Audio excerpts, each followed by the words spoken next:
დილა მშვიდობისა. დილა მშვიდობისა მოგესალმებით ყველას. 24 ივნისის დილას პოზიტივით სავსე დღეს გისურვებთ მე რა პუფარაძე და ეკა სამხარაძე. და გარდა პოზიტივისა და განწყობას ვკვირდებით ეს უკვე ფაქტია, ბევრ საინტერესო თემას გაგაცნობთ და რა გველოდება დღეს გადაცემაში, ამას ანონსების სახით ეტაპობრივად მოგიყვებით. ბევრ საინტერესო და საჭირო თემაზე მოგიყვებით დღეს. მომავალი სასწავლო წლიდან ილიას სახელმწიფო უნივერსიტეტში თანამედროვე საქართველოს ისტორიის ახალი სამაგისტრო პროგრამა სტუდენტების მიღებას შეძლებს, რაც გულისხმობს ისტორიის სწავლება თანამედროვე სტანდარტებითა და თანამედროვე მეთოდებით, ვინ იქნებიან ლექტორები და ვის აქვს შანსი კურსი გაიაროს. ვისაუბრებთ სტუმრებთან ერთად დღეს გადაცემაში. გრძელდება ზაფხული My Home-თან ერთად და ამჯერად ფორმულას გუნდი პანკისის ხეობას ესტუმრა. ხადორის ულამაზესი ჩანჩქერი ცხენების ტური და ტრადიციული კერძები მომდევნო საათში ერთად ვიმოგზაურებთ საქართველოს ერთ-ერთ ულამაზეს კუთხეში და ბევრ საინტერესო და უცნობ ამბავს გავიგებთ. მოგზაურობა გველოდება, რაც გირჩევთ რომ არ გამოტოვოთ. დღეს კი რუბრიკაში ცხოველების ფორმულა გაგაცნობთ პირველ მობილურ ვეტკლინიკას საქართველოში, რომელიც რეგიონებში მოგზაურობს და მიუსაფარ ცხოველებს სამედიცინო მომსახურებას უწევს. მოძრაობის თეატრი პანდემიის გამო 3 თვეზე მეტია უფუნქციოდ არის დარჩენილი. თეატრის სამხატვრო ხელმძღვანელი თავის პანდემიურ განცდებზე დღეს მოგვიყვება. ლევან ლომიძის სიუჟეტს სულ ცოტა ხანში ვნახავთ. დილას გაატარებს ტრადიციულად ჩვენთან ერთად გიორგი ცხადაძე. მანამდე თბილი დილა, უგრუბლოცა გვაქვს და დღის მანძილზეც სავარაუდოდ ასეთი იქნება დედაქალაქში ამინდის პროგნოზი, თუმცა რას გვეტყვის გიორგი ცხადაძე, მოდით ერთად მოვისმინოთ და ისიც გავიგოთ რა თემით შემოგვიერთდება ის. დილა მშვიდობისა გიორგი. დილა მშვიდობისა. დილა მშვიდობისა ეკა. ვერა. როგორ ხართ? მშვენივრად, არაჩვეულებრივად მე 4 შაბათი დღე ცოტა გავწდი ქალაქს, გარდაბნის აღკვეთილი, ასე ქვია, ამ ნაკრძალს, სადაც დღეს ვიმყოფებით. ესე ცილამაზეს ხედავთ ჩემს ზურგს უკან, იმიტომ რომ დღეს არც მეტი არც ნაკლები ვითევზავებთ და ვითევზავებთ. მოთევზავებისთვის განსაკუთრებით საყვარელი დღე არის, მე მგონი, იმიტომ რომ ჩვენ ალბათ გახსოვთ, გქონდა ჩართვა თევზაობაზე და ძალიან ესეთი კარგი გამოხმაურება გქონდა. ძალიან მოგეწონა შენ თევზაობა და შესაბამისად მეორეთად წახვედი სათევზაოდ. ხო, შეიძლება ამას ვიმიზეზებ კიდევაც და შეიძლება მე მოვიხიბლე ძალიან. მართლა ძალიან საინტერესოა დამწყები მოთევზავეებისთვის ძალიან საინტერესო რჩევებს მივიღებთ გიორგი ხიზანიშვილისგან, რომელიც ერთ-ერთი ისეთი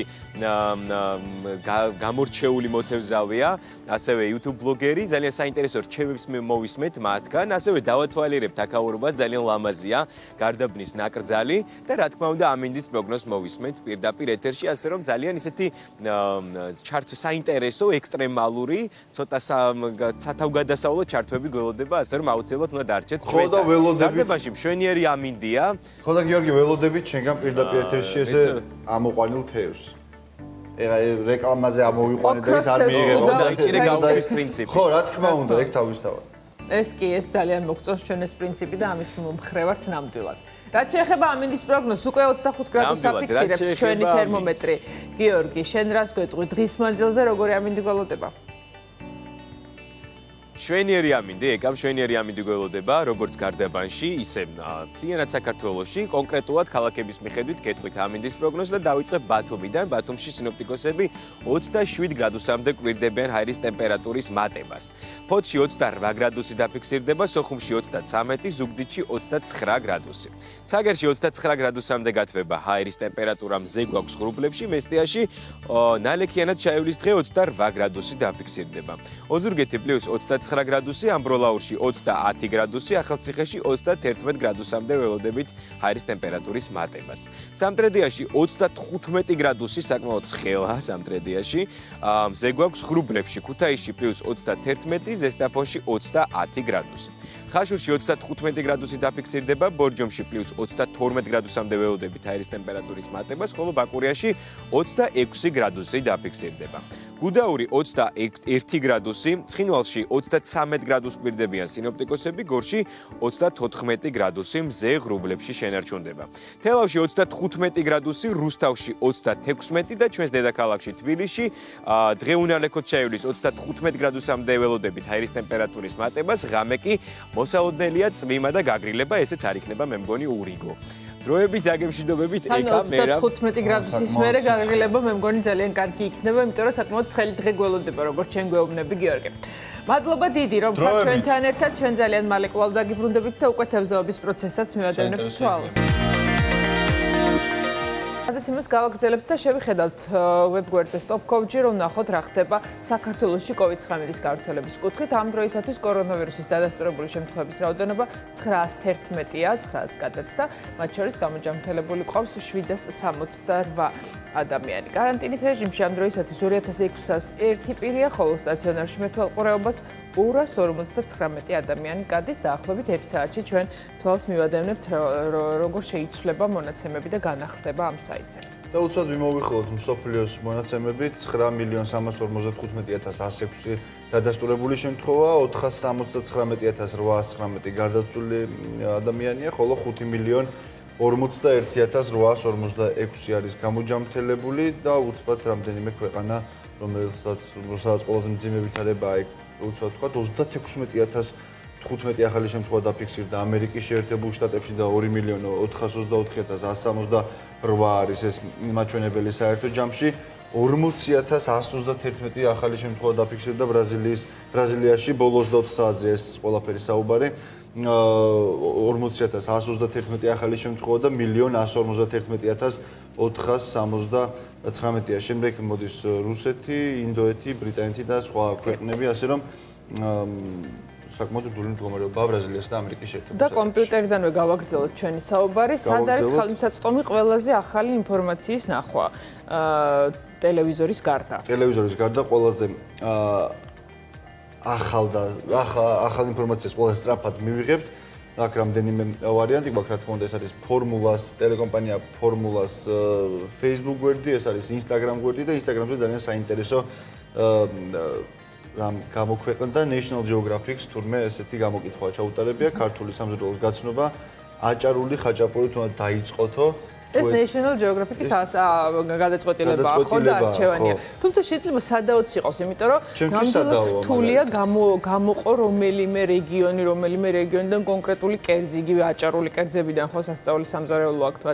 მე მაინც ვიტყოდი, რომ ერთი 10 დღე არის საჭირო იმისთვის, რომ ნელ-ნელა შეისწავლო და ნელ-ნელა დააგემოვნო საქართველოს სხვადასხვა კუთხის კერძები. 10 დღე მაშინ მთელი დღე უნდა აგემოვნო. ცოტა მეტიც არის საჭირო. ალბათ ერთი 2 კვირა საჭიროა, რომ ისე შენ თქვა თუ აჭარული ხაჭაპური არა იქნებოდა პირველი, რასაც თქვა. როგორ მოგეთქვა არ მიფიქრია. გააგემოვნებინებდი. ნამდვილად არ მიფიქრია პირველი რაც დავაგემოვნებინებდი, მაგრამ ყველაფერი რაც ალბათ პირველი მაინც ისეთ კერძებს დავაგემოვნებინებდი.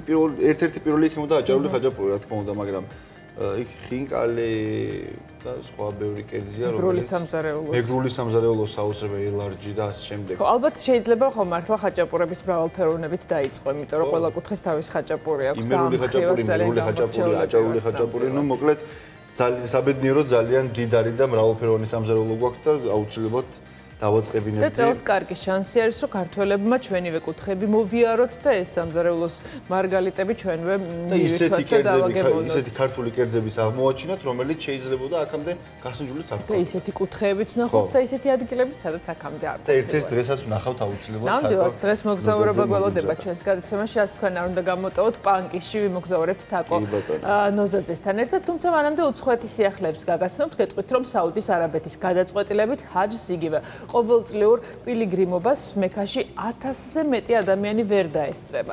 თანამედროვე დროებაში 2020 წელი იქნება პირველი წელი, როცა რელიგიურ რიტუალს ვერ დაესწრება სხვა ქვეყანაში მცხოვრები მუსლიმები. შეზღუდვები ახალი კორონავირუსის გავრცელების პრევენციისთვის დაწესდა, როგორც წესი, ჰაჯს ყოველწლიურად 2,5 მილიონზე მეტი ადამიანი ესწრება. ძირითადად მსოფლიოს სხვადასხვა ქვეყანაში მცხოვრები მუსლიმები. წელს კი მხოლოდ 1000-მდე ადგილობრივ პილიგრიმს ექნება შესაძლებლობა რელიგიური რიტუალში მონაწილეობა მიიღოს.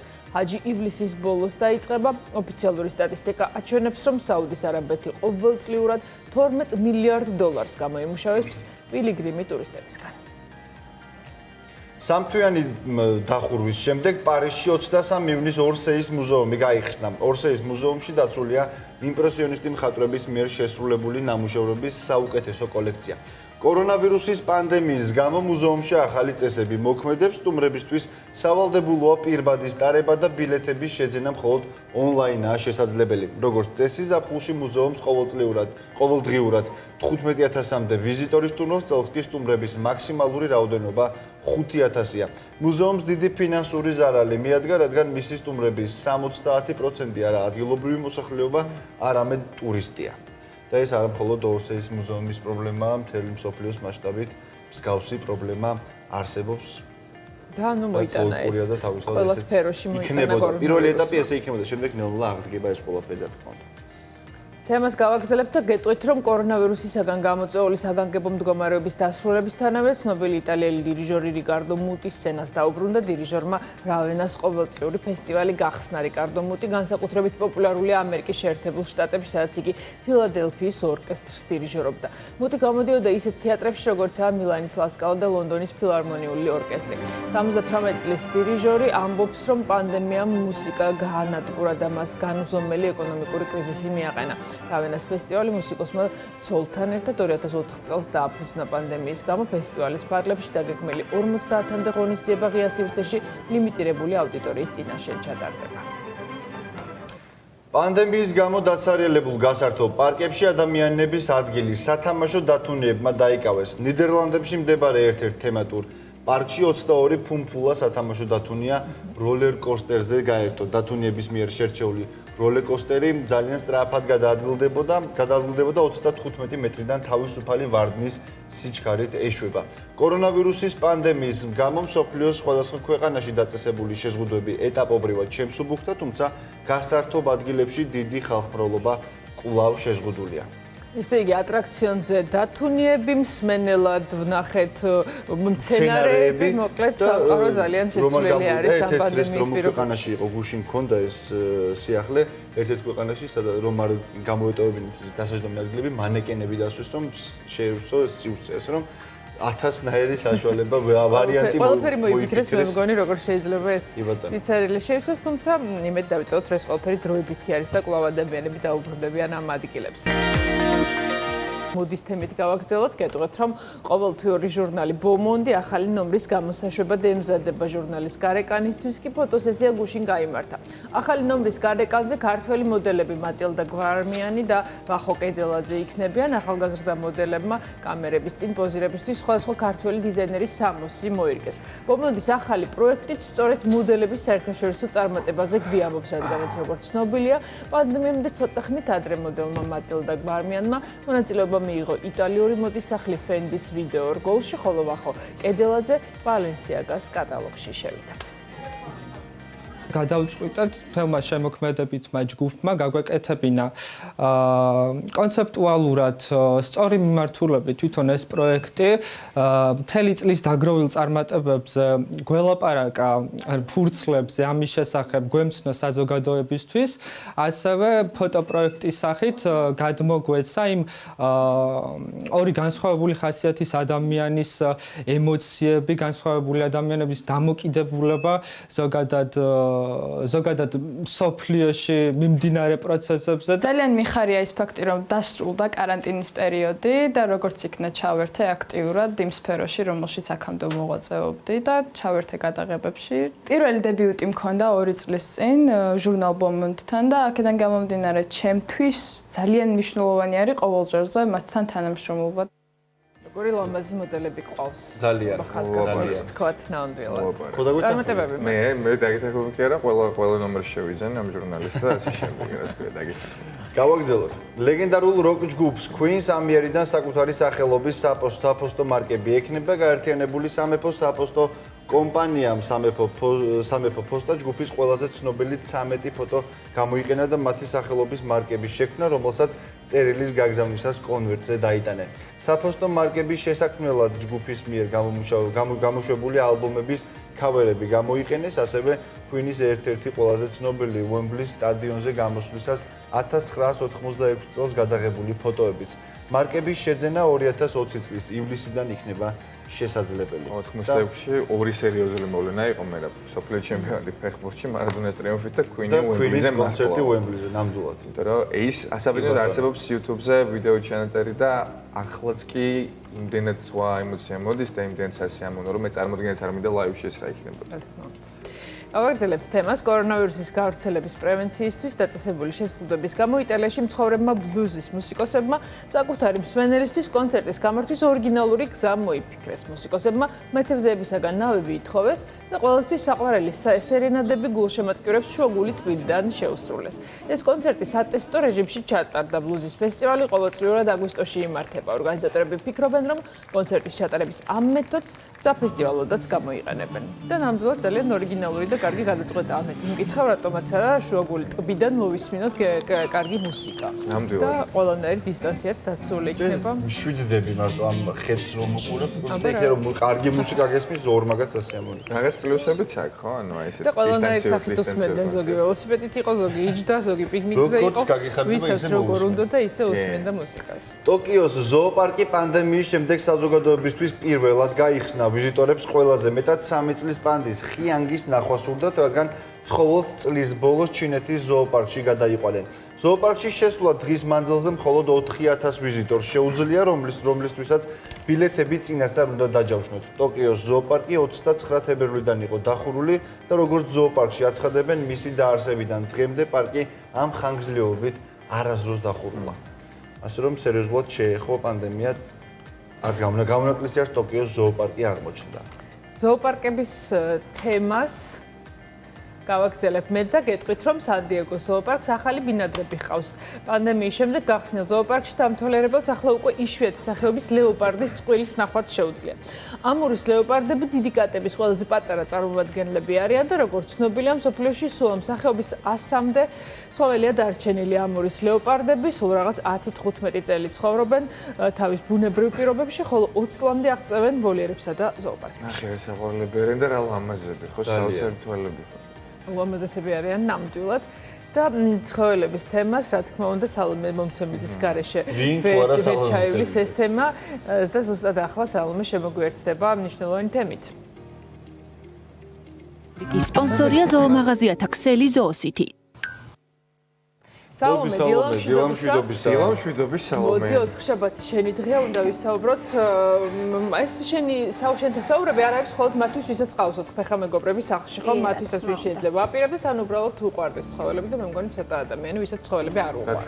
შესაბამისად გვითხარი, აბა დღეს რა თემით მოხვდეთ? დღეს საკმაოდ პრობლემური და სერიოზული თემა მოგიმზადეთ იმისთვის, რომ გავაცნობიეროთ, თუ რამხელა პრობლემის წინაშე დგას დღეს ჩვენი ქვეყანა მიუსაფარი ცხოველების თვალსაზრისით. ვისაუბრებთ ასევე სტერილიზაცია კასტრაციის შესახებ, რომელიც ასევე მნიშვნელოვანია მიუსაფარი ცხოველების პოპულაციის მართვისთვის.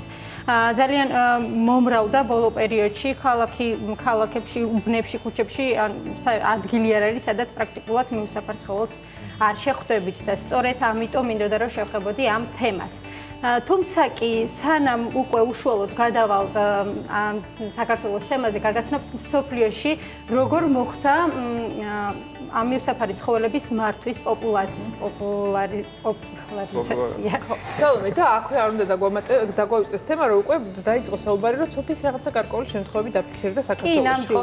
და ამ სწორედ პირდაპირ კავშირშია, ხო, მიუსაფარ ცხოველებთან ეს თემა და ამაზეც ვისაუბრებთ სტუმართან ერთად, ხო, რომელიც დღეს შემოგვიერთდება. კი, რა თქმა უნდა, აუცილებლად ვისაუბრებთ ამ თემაზე, თუმცა პირველ რიგში არ უნდა დაგვავიწყდეს, რომ მიუსაფარი ცხოველების რაოდენობა, ჭარბი რაოდენობა პირველ რიგში ადამიანის ბრალია, მიუხედავად იმისა, რომ ჩვენც დაუცველად გრძნობთ თავს, როდესაც ბევრ ცხოველს ხედავთ ერთად, ისინიც დაუცველად გრძნობენ თავს, იმიტომ რომ ძალიან ცოტა არის დღეს ცხოველთა მოყვარული, რომელიც მათ გამოყვებაზე და ზრუნვაზე ფიქრობს და თანაც ძალიან ბევრი რაოდენობის მოვლა პატრონობა დამეთანხმებით არც ისეთი მარტივია, მეც ძალიან მიყვარს ცხოველები და ხშირად ვცდილობ რომ გამოყვება, მაგრამ ყოველთვის ვერ ხერხდება ეს. დიახ, მოკლედ ამ თემაზე იქნება დღევანდელი ჩემი რუბრიკა, მანამდე კი გაგაცნობთ მსოფლიოში როგორ ექცევიან მიუსაფარ ცხოველებს და რა მდგომარეობაა. გერმანია მსოფლიოში პირველი ქვეყანა გახდა, სადაც კონსტიტუციაში მოხსენიებულია ცხოველთა დაცვაც. ამ ქვეყანაში ოფიციალურად აღიარებულია პროფესია ცხოველთა დამცველი და საერთაშორისო ორგანიზაციები, რომლებიც ამ კუთხით მუშაობენ, აქტიურ საქმიანობას ეწევიან. თუ ცხოველები ქუჩაში აღმოჩნდება, ან მას სასტიკად მოექცევიან, მისი პატრონი დაჯერიმდება 25,000 ევროს ოდენობით, ან 3 წლით თავისუფლების აღკვეთით. მიუსაფარ ცხოველებზე ზრუნვას ბავშვებს ადრეულ ასაკში ასწავლიან. ჯერ კიდევ 90-იანი წლებიდან მოყოლებული გერმანიის სკოლებში ცხოველთა დაცვის გაკვეთილები ტარდება. თუ შინაური ცხოველი უპატრონოდ ქუჩაში აღმოჩნდა, მას იჭერენ და მიჰყავთ თავშესაფარში. ფლობელს შეუძლია თავისი ძაღლი კატა დაკარგულად ცნობს ცხოველების შესახებ მონაცემებს ბაზაში მოძებნის. იმ შემთხვევაში თუ გარკვეული პერიოდის განმავლობაში პატრონი არ გამოჩნდა, ცხოველს ახალ პატრონს მოუძებნიან.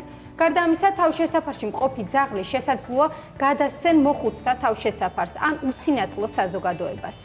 ძალიან კარგი ნაბიჯებია და სწორად ხო გათვლილი ეს ყველაფერი ბავშვობის ასაკიდანვე რომ სკოლის ასაკიდანვე ასწავლო ეს ზრუნვა ნამდვილად ხო მომავალში კარგი შედეგი აღსანიშნავია ის ფაქტიც რომ გერმანიის ქუჩებში ვერ ნახავთ პატრონო ცხოველს მიუსაფარი ცხოველი არ არის 25,000 евро იყო ჯარიმა იმ შემთხვევაში თუ ცხოველს მოიქცევი საშინლად და ძალიან მახარებს ეგ ამბავი და ნეტა ბევრ ქვეყანაში დაინერგოს ჩვენთან ძალიან დაბალი ჯარიმა არის 3,000-მდე არის ჯარიმა რა თქმა უნდა ჩვენთანაც არის 3 წლამდე პატიმრობა შესაძლოა მიუსაჯონ თუმცა კი ჯერ ეს ფაქტი არ რამდენად ხდება ხო ეს ამის შემთხვევები პრეცედენტები რამდენად არის იმიტომ რომ იმის პრეცედენტები რომ ცხოველებს სუდად ექცევიან გვაქვს სოციალური ქსელი ხშირად ასაჯაროებს ასეთ არასწორ ქმედებებს ძალიან ბევრი შემთხვევა ხდება თითქმის ყოველდღიურად ხდება თუმცა კი ჯერ დასჯილი ადამიანი არ ყოლია საერთოდ მხოლოდ ჯარიმით შემოიფარგლებიან და მიუსაფარ ცხოველებზე რომ ამბობდი თბილისში იმის მაგივრად რომ შემცირდეს და მართლა რაღაცა რეგულაციები დაწესდეს და ჯარიმები გაიზარდოს ყოველწლიურად უფრო და უფრო იზრდება რაოდენობა ეს იმიტომ რომ არ არის კონტროლირებადი თვითონ გაჩუქება, გაყიდვა, ცხოველების გაყიდვა, ჯიშიანი ცხოველების გაყიდვა იმდენი ხშირია და იმდენი დიდი ჭარბი რაოდენობით არის რომ ამის კონტროლი უკვე შეუძლებელია და რა თქმა უნდა ქუჩაში დარჩენილი ცხოველებიც ქუჩაშივე ადაპტირდებიან. თან უნდა აღნიშნო ერთი ფაქტიც რომ როდესაც ცხოველი ხროვაში შემცირდება იმისი ინსტინქტი ისე მოქმედებს რომ ორ სულ ძაღლს შეუძლია 13 ლეკვიც კი დაბადოს უფრო მეტ ლეკვს ბადებს ხო ვიდრე ჩვეულებრივ სიტუაციაში. სწორედ ამიტომ არის მნიშვნელოვანი სტერილიზაცია, კასტრაცია და არა თქვათ მათი ევთანაზია ან ძალადობა. თან ჩვენ დილით გვიწევს სამსახურში მოსვლა და კარგად ხედავთ ხო? თავშესაფრის თემასაც შევეხები, ჩვენ რა დანიშნულება აქვს თავშესაფარს, სტუმართან ერთად ამ თემასაც ვისაუბრებთ, მანამდე ასევე გერმანიის თავშესაფარზე მოგიყვებით. ასე გამოიყურება გერმანიის ცხოველთა თავშესაფარი, მეტისი კატის ან ძაღლის საყვანის შემთხვევაში. ეს არის ცხოველთა თავშესაფარი. ეს არის ცხოველთა თავშესაფარი, კი, ზუსტად ასე გამოიყურება. თუ სურვილი ექნება ვინმეს რომ მეტისი კატა ან ძაღლი აიყვანოს, უნდა გადაიხადოს 100 ან 150 евро. ანუ ამ თანხით პასუხისმგებლობაც გეკისრება, ხო? ანუ რეალურად ესე არ ხდება ემის გარეშე თანხის გარეშე აყვანა. ამ თანხის ნაწილი ხმარდება სწორედ სტერილიზაცია, კასტრაციას და ვაქცინაციას ამ ცხოველების და ნაწილი თავშესაფარს ერიცხება უკვე იმისთვის რომ ფუნქციონირება გააგრძელოს. და იყოს უბრალოდ ისეთი, რასაც ახალ კატში ვხედავთ. კი, ან ძაღლის და კატის აყვანა მარტივადაც არ ხდება, ცხოველის პოტენციურმა მფლობელმა სპეციალურად უნდა გაიაროს გასაუბრება და იმ შემთხვევაში მისცემენ მას ცხოველს ასევე ცხოველის წაყვანის უფლებას, ხო? აბსოლუტურად გააზრებული უნდა კონდეს ის პასუხისმგებლობა, რომ მას მიყავს სახლში 4 ფეხა მეგობარი, რომ შემდეგ არ აღმოჩნდეს, რომ ერთი კვირის ან ორი კვირის შემდეგ ის ვერ უმკლავდება. კი, მან უნდა დაამტკიცოს, რომ შეუძლია მოვლა. გარანტია უნდა მიიღონ, რომ ხო, რომ არაფერი არ დაიმართება ცუდი ძაღლს რა. პატრონის მხრიდან. კი, ან უნდა დაამტკიცოს, რომ მას შეუძლია მოვლა. ასევე არის საათები გაწერილი, რამდენი საათი არ შეიძლება რომ დარჩეს ცხოველი მარტო და იმ შემთხვევაში თუ პოტენციური პატრონი ვერ დააკმაყოფილებს ამ მოთხოვნებს, თავშესაფარი უბრალოდ არ მისცემს მათ ცხოველს. შემდეგ ეტაპზე გადავალთ, მიუსაფარი ცხოველების მოვლა პატრონობა თურქეთში უკვე რამდენიმე 10 წლეულია ერთგვარ კულტურად ჩამოყალიბდა. ცხოველთა მოყვარულების გარდა მიუსაფარ ცხოველებზე ადგილობრივი მუნიციპალიტეტიც ზრუნავს. მათთვის გამოყოფილია სპეციალური სპეციალური თანხარი გამოყოფილი, რომელიც მათ ვაქცინაციას ხმარდება და ასევე სტერილიზაცია, კასტრაციას ხმარდება. ქალაქში განთავსებულია ცხოველების საკვები ჯამები, სპეციალური მოხალისეობრივი ჯგუფებიც არსებობს სახელმწიფოს მიერ დაფინანსებული, რომლებიც ათავსებენ უკვე ამ ჯამებში საკვებს. ამის საბოლოო ჯამში ჩვენ მაინც დაფინანსებამდე მივდივართ, ხო? დაფინანსებამდე მივდივართ, კი რა თქმა უნდა, საკუთარი ხარჯებითაც ხდება. კი, აი თქვენ ახლა კადრში ხედავთ, ეს არის ერთ-ერთი აპარატი, სადაც პლასტმასის ბოთლს ჩააგდებთ და საჭმელი იყრება. რამდენიმე აპარატი ჩვენთანაც დგას ქალაქში, თუმცა კი ნამდვილად ვერ გეტყვით, რამდენად მოხდა მისი გამოყენება აქტიურად. თურქეთში კი ეს ნამდვილად აქტიურად ხდება. გარდა ამისა, ერთ-ერთმა ბიზნესმენმა დააფუძნა თავშესაფარი, სადაც ყოველდღიურად 2500 ძაღლი იყრის თავს, თავშესაფრის თანამშრომლები კი მათ გამოკვებაზე ზრუნავენ. ასევე თურქეთის ერთ-ერთ ქალაქში არსებობს კატების ვილა, სადაც ზამთრის სუსხიან დღეებში 200-ზე მეტ კატას იფარებენ.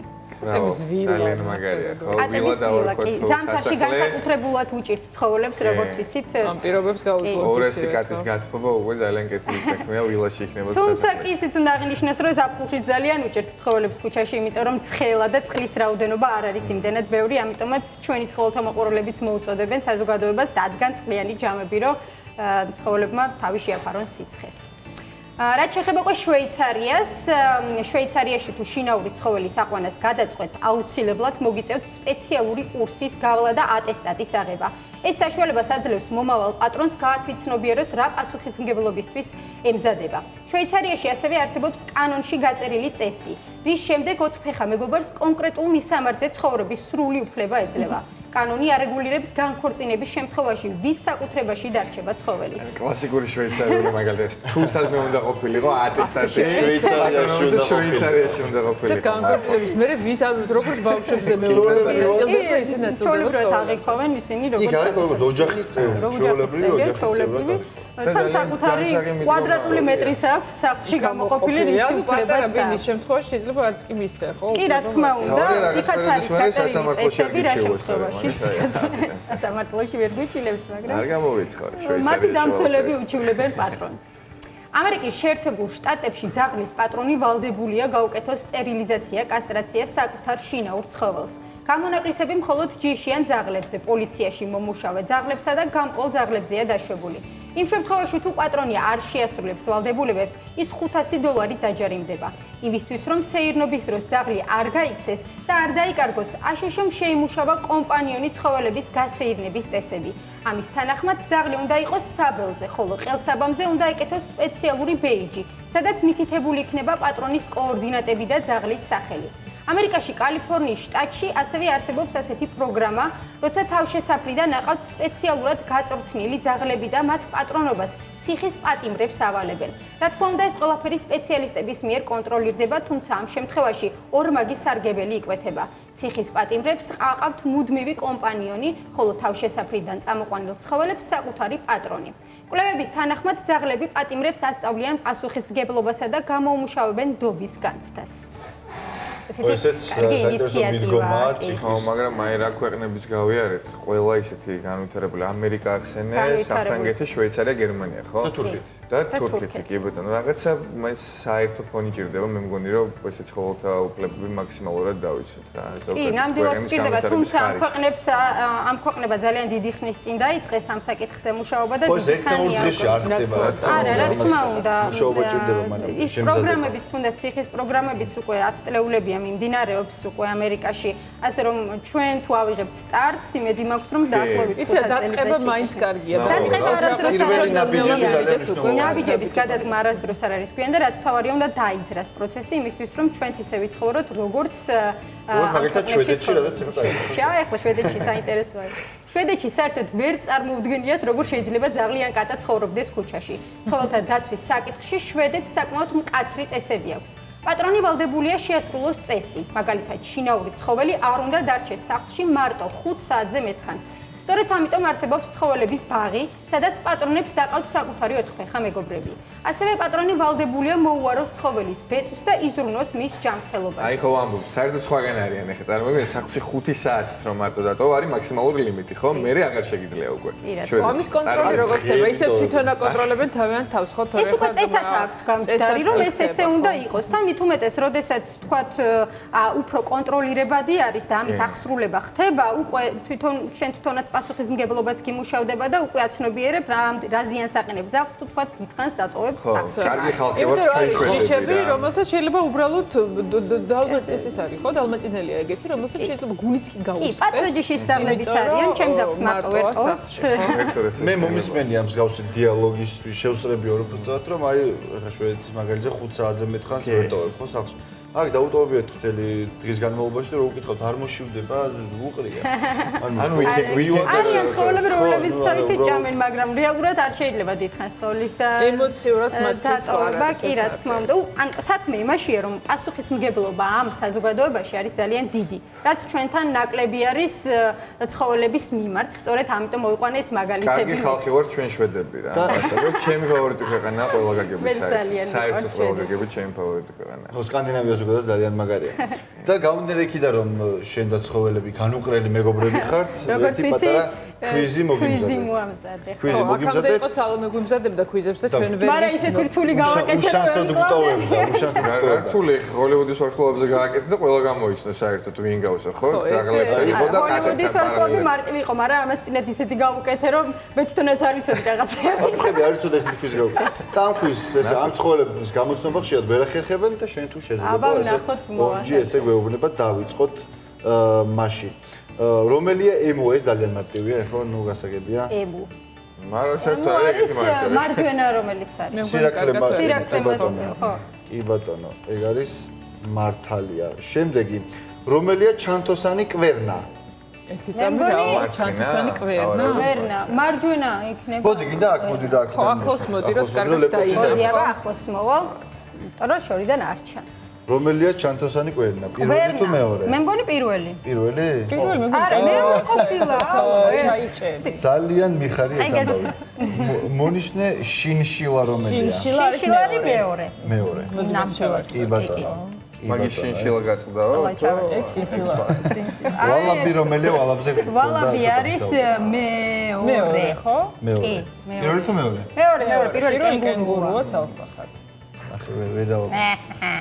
კი ბატონო, ეს მართალია. შემდეგი, მონიშნე ხის ბაყაყი. ხის ბაყაყი პირველი იქნება შეფერილობიდან გამომდინარე. მე ეგამ ჩამოერთვა ექსპერტის როლის ხო? ეკასრელია. აუ დააბრალე ეკას ახლა. ვერაფერი დავეთახმე. დავეთახმებოდი. ისე რომ შეფერილობით უნდა ყოფილიყო პირველი. არგუმენტი მოიყვანა ისეთი რომ მეც ეგრე ვიფიქრე. რომელია ოპოსუმი? მე ვიცანი. მეც პირველია. პირველი რა კი თქმა ბატონო. უნდა. ესეც მართალია ნიკოლოზ ტაბატაძეს ჩაერთვება საქმეში როგორც ვატყობ, რომელია მე ერთი წამი. შინია. მონადირეობა რომელია? მე ვიცი. მართლა იცით ორივე? პირველი რა თქმა უნდა, მე როგორი მაგალითი. არა, მეორე. მეორე ეს არის? უეჭველი მეგონი აი გამოიცან რა არ ჭერს აბა ფეხებით უნდა განგვესა გალაში რომელია? აი გალაში. გალაში რომ სახელს დაუფიქრეთ ეხა ჩვენ. პირველი ჩვეულებრივი თუ იყო შემეგონი მეორე უფრო გავს გალაში ეს არის გალაში. არა გალაში მეორეა თავს დავდებ ჩამოვყალიბდეთ უცბად და მეორე. კარგი. მე უილიამ გალასი უილიამ გალასი გვახსოვს ყველას. ფენეკი ძალიან მარტივია. ფენეკი არის პირველი, რომელიც მართლა ძალიან ამ ცხოველს მოდი ვთქვათ, ხო? ეს ბევრ კვიზში არის, ხო? იმიტომ რომ ეს არის ცხოველი მართლა რო უყურებ ისეთი საყვარელია, გინდა რომ სახლში ყავდეს, მაგრამ როგორც მელიას ვერ იყოლიებს სახლში, რეალურად ზუსტად ისევე არ შეიძლება რომ ეს სახლში ყავდეს. ძალიან პატარა საყვარელი ლამაზი, ესეთი გრძელყურებიანი, მაგრამ ფუფულა არსება, თუმცა კვიზი იყო გვახსოვს, რამდენიმე დღის წინ გავაკეთეთ, ცხოველები რომლებიც ძალიან საყვარლად გამოიყურებენ და გვინდა ყავდეს, მაგრამ ვერ ვიყოლებიან და ფენეკი იყო ერთ-ერთი თავი საინტერესოდ მოგიწონა საერთოდ. და ბოლოს მონიშნე ლორისი. ლორისი ხოლმე. მეორეა. ლორისი რომელი გავს მე? არა, პირველი არის ჭიანჭველების ხო, ჭამია, ჭიანჭველა ჭამია არის. მეორე არის იქნება ლორისი. და იქნებ ჭიანჭველა ჭამიას ქვია ლორისი, მეგობრებო. იქნებ ჭიანჭველა ჭამიას ქვია ლორისი. მეორეა? დავუჭიროთ? მეორე. დავამწვანო? აჰა. შედეგის ნახვა. შენი შედეგია მაუგლი. სწორედ უპასუხე 7 კითხვას 10-დან. 7 ასე რა არ მეკადრება, მე არ მეკადრება ხო, სხვათა შორის 1-2 ერთი ჩემი ბრალია რომ მე დაგაბნიე. არა, დააბრალე ეკას, მაგრამ მე გონა რომ გეწოდინებოდა ის. არა, ჩემი ბრალია ნამდვილად. ცხოველებზე საუბარი ამით არ სრულდება.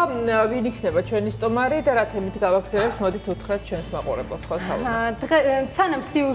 სანამ უბრალოდ სტომარი შემოგვერთდება, გაგაცნობთ სიუჟეტს, რომელიც ეხება პირველ მობილურ კლინიკას, რომელიც რეგიონებში მოგზაურობს და სწორედ სტერილიზაცია, კასტრაციას უკეთებს ცხოველებს, რადგან რეგიონებში უფრო მწვავედ დგას ეს საკითხი და უფრო უკონტროლო არის, რადგან არ არის იქ ნაკლები მომსახურება, ვეტერინარული მომსახურება თითქმის არ არის და ძალიან ცოტა ზოოკლინიკა, სწორედ ამიტომ დოგ მობილური ვეტკლინიკის დამფუძნებლებმა გადაწყვიტეს, რომ ემოგზაურათ რეგიონში, უკვე იყვნენ ყვარელში, გაასტერილეს დაახლოებით 38 ძაღლი ერთ დღეში და უკვე მცხეთაში მე გადავიღე სიუჟეტი მცხეთაშიც დაახლოებით 32 ძაღლი გაასტერილეს.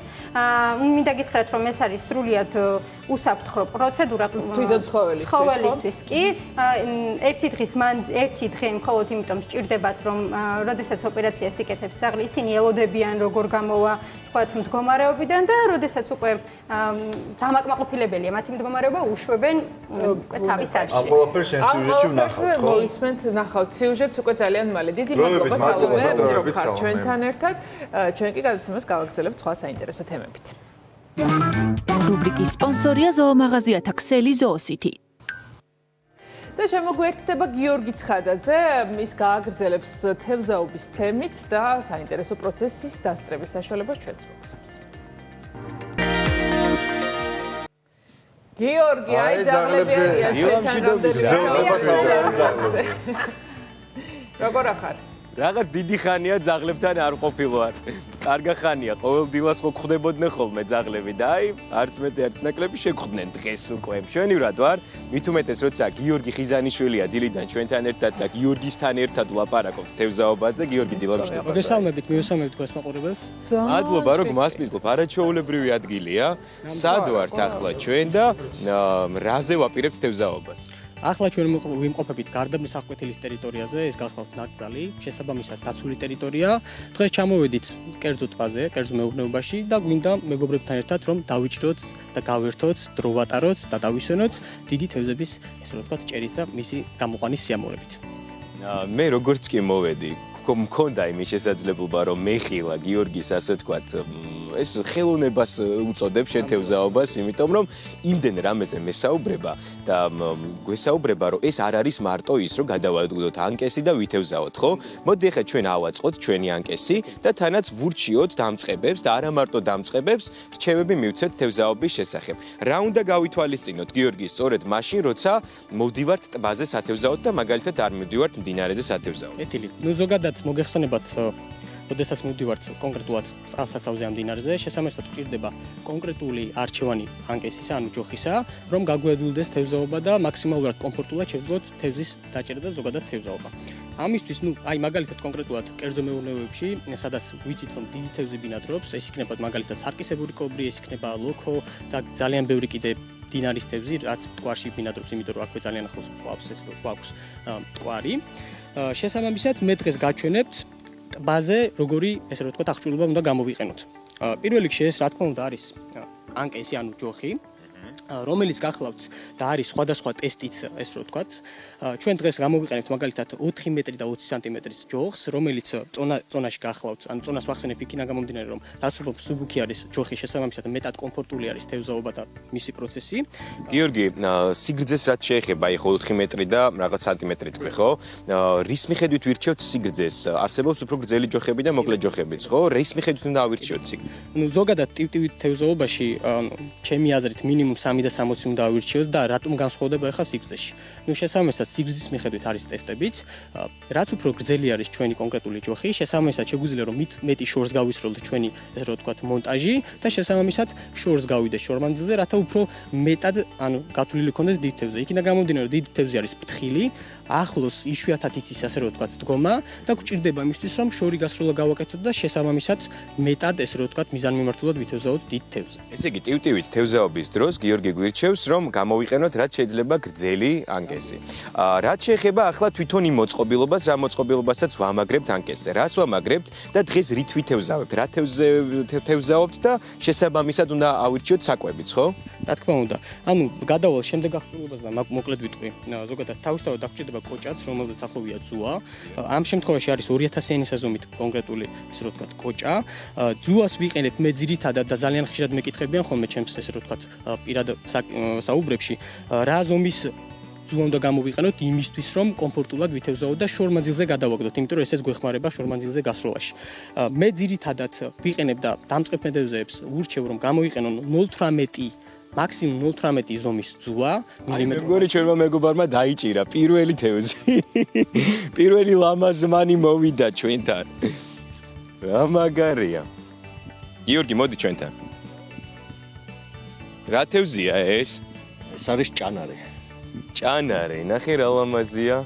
და დაიჭირე გაუშვის პრინციპით რო ვთევზაობთ, ეს ხო რა თქმა უნდა ამბავი, თავარი ამბავი. ნუ ზოგადად ჩვენ სპორტსმენები, რადგანაც გვაქვს საქართველოში ტივტივის სპორტული თევზჭერის ფედერაცია, ეს არის ოფიციალურად დაწესებული ფედერაცია, სადაც ვატარებთ ყოველწლიურად რამდენიმე ესე რომ ვთქვათ ტურნირს.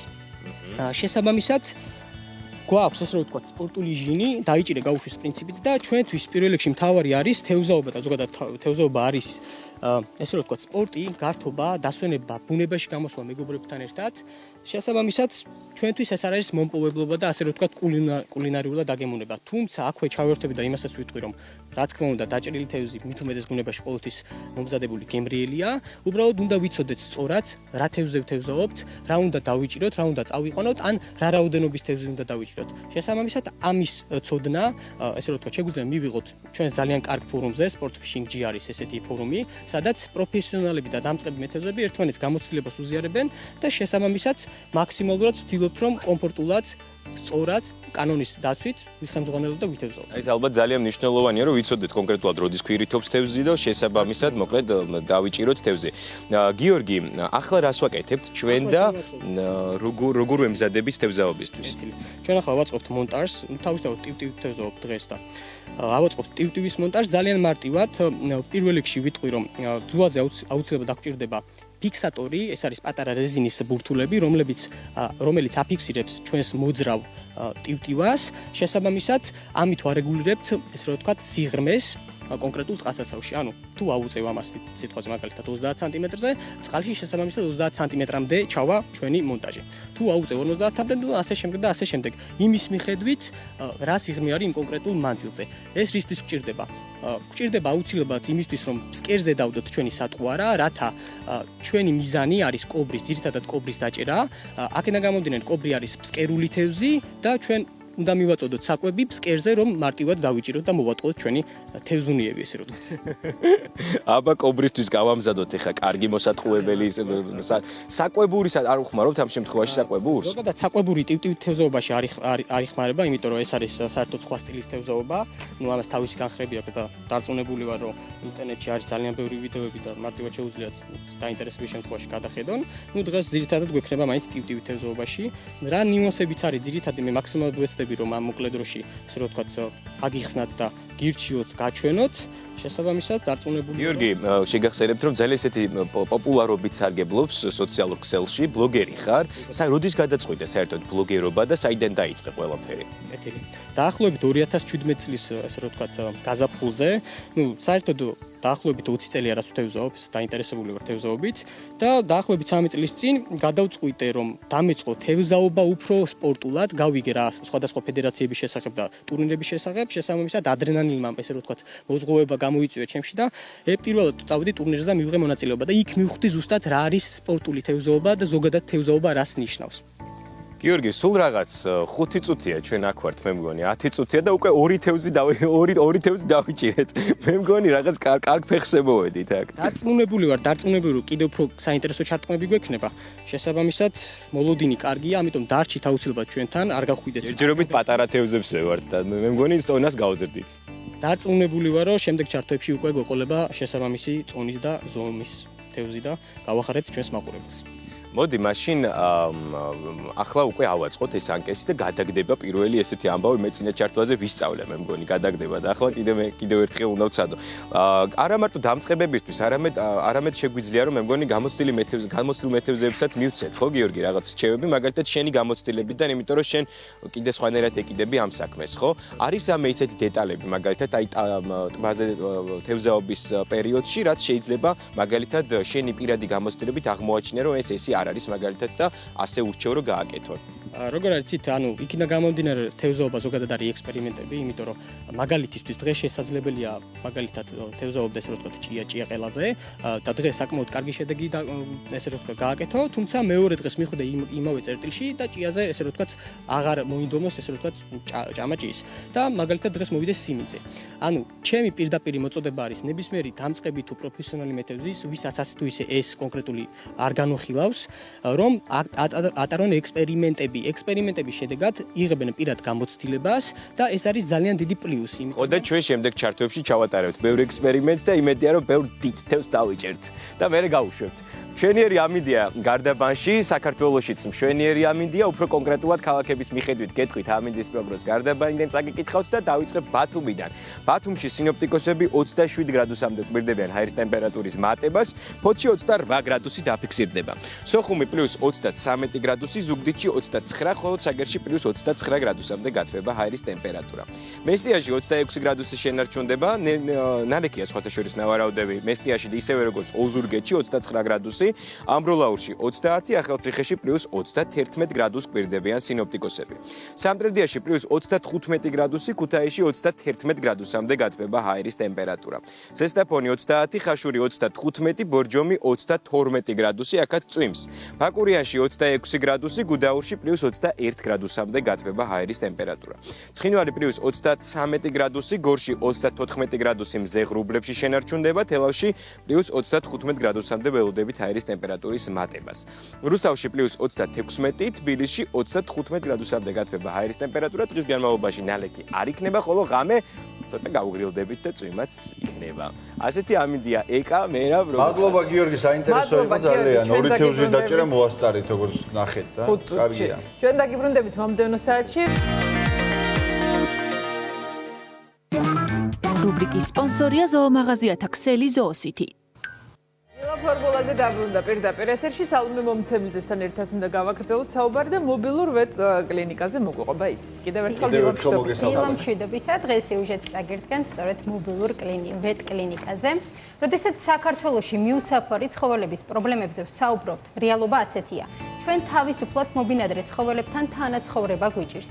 ისინი ხშირად ადამიანის ძალადობის, ავტომობილის ან უბრალოდ აგრესიის მსხვერპლი ხდებიან. ანალოგიურად ადამიანებს შორის ძაღლების ჭარბი რაოდენობა იწვევს შიშს, დისკომფორტსა და დაუცველობის შეგრძნებას. თუმცა ხშირად გვავიწყდება, რომ მიუსაფარი ცხოველების ჭარბი რაოდენობა სწორედ ადამიანის დაუდევრობის ბრალია. არ არსებობს ზუსტი სტატისტიკა, რამდენმა ადამიანმა მიატოვა ცხოველი ქუჩაში, თუმცა ფაქტი სახეზეა. არ არსებობს უბანი, სადაც მიუსაფარი ძაღლები არ შეგხვდებათ. ვერც ცხოველთა მოყვარულები ვეღარ აუდიან მიტოვებული ძაღლების გადარჩენასა თუ ლეკვების გაჩუქებას. ეს მდგომარეობა კი რეგიონებში ბევრად მწვავედ დგას. ცხოველების პოპულაციის მართვის მიზნით საქართველოში პირველად დაფუძნდა მობილური ვეტ-კლინიკა, რომელიც რეგიონებში მოგზაურობს და მიუსაფარ ცხოველებს სტერილიზაცია, კასტრაციის ოპერაციას უკეთებს. ცხოველებს ასევე უტარებენ შესაბამის კომპლექსურ და ცოფის საცრებს. შემდეგ ეტაპზე მათ უმაგრდებათ საჭდი შესაბამისი ნომრით და უბრუნდებიან საკუთარ საცხოვრებელ ადგილს. დოგი-დოკ მობილური კლინიკის და მისი დამფუძნებლის შესახებ უკვე ვცლად სიუჟეტში და სანამ სიუჟეტს ნახავთ, მაყურებელს ვეტყვით, რომ სალომე კიდევ ერთხელ შემოგვიერთდება ამ თემით უკვე სტუმართან ერთად მომდევნო საათში, აქ უნდა დაგემშვიდობოთ სიუჟეტის შემდეგ ჩვენ სხვა სტუმრებს ველოდებით, ასე რომ შენ სიუჟეტს ნახავთ და დაგალოდებით უკვე მომდევნო საათში. სტუმართან ერთად დაგიბრუნდებით მომდევნო საათში.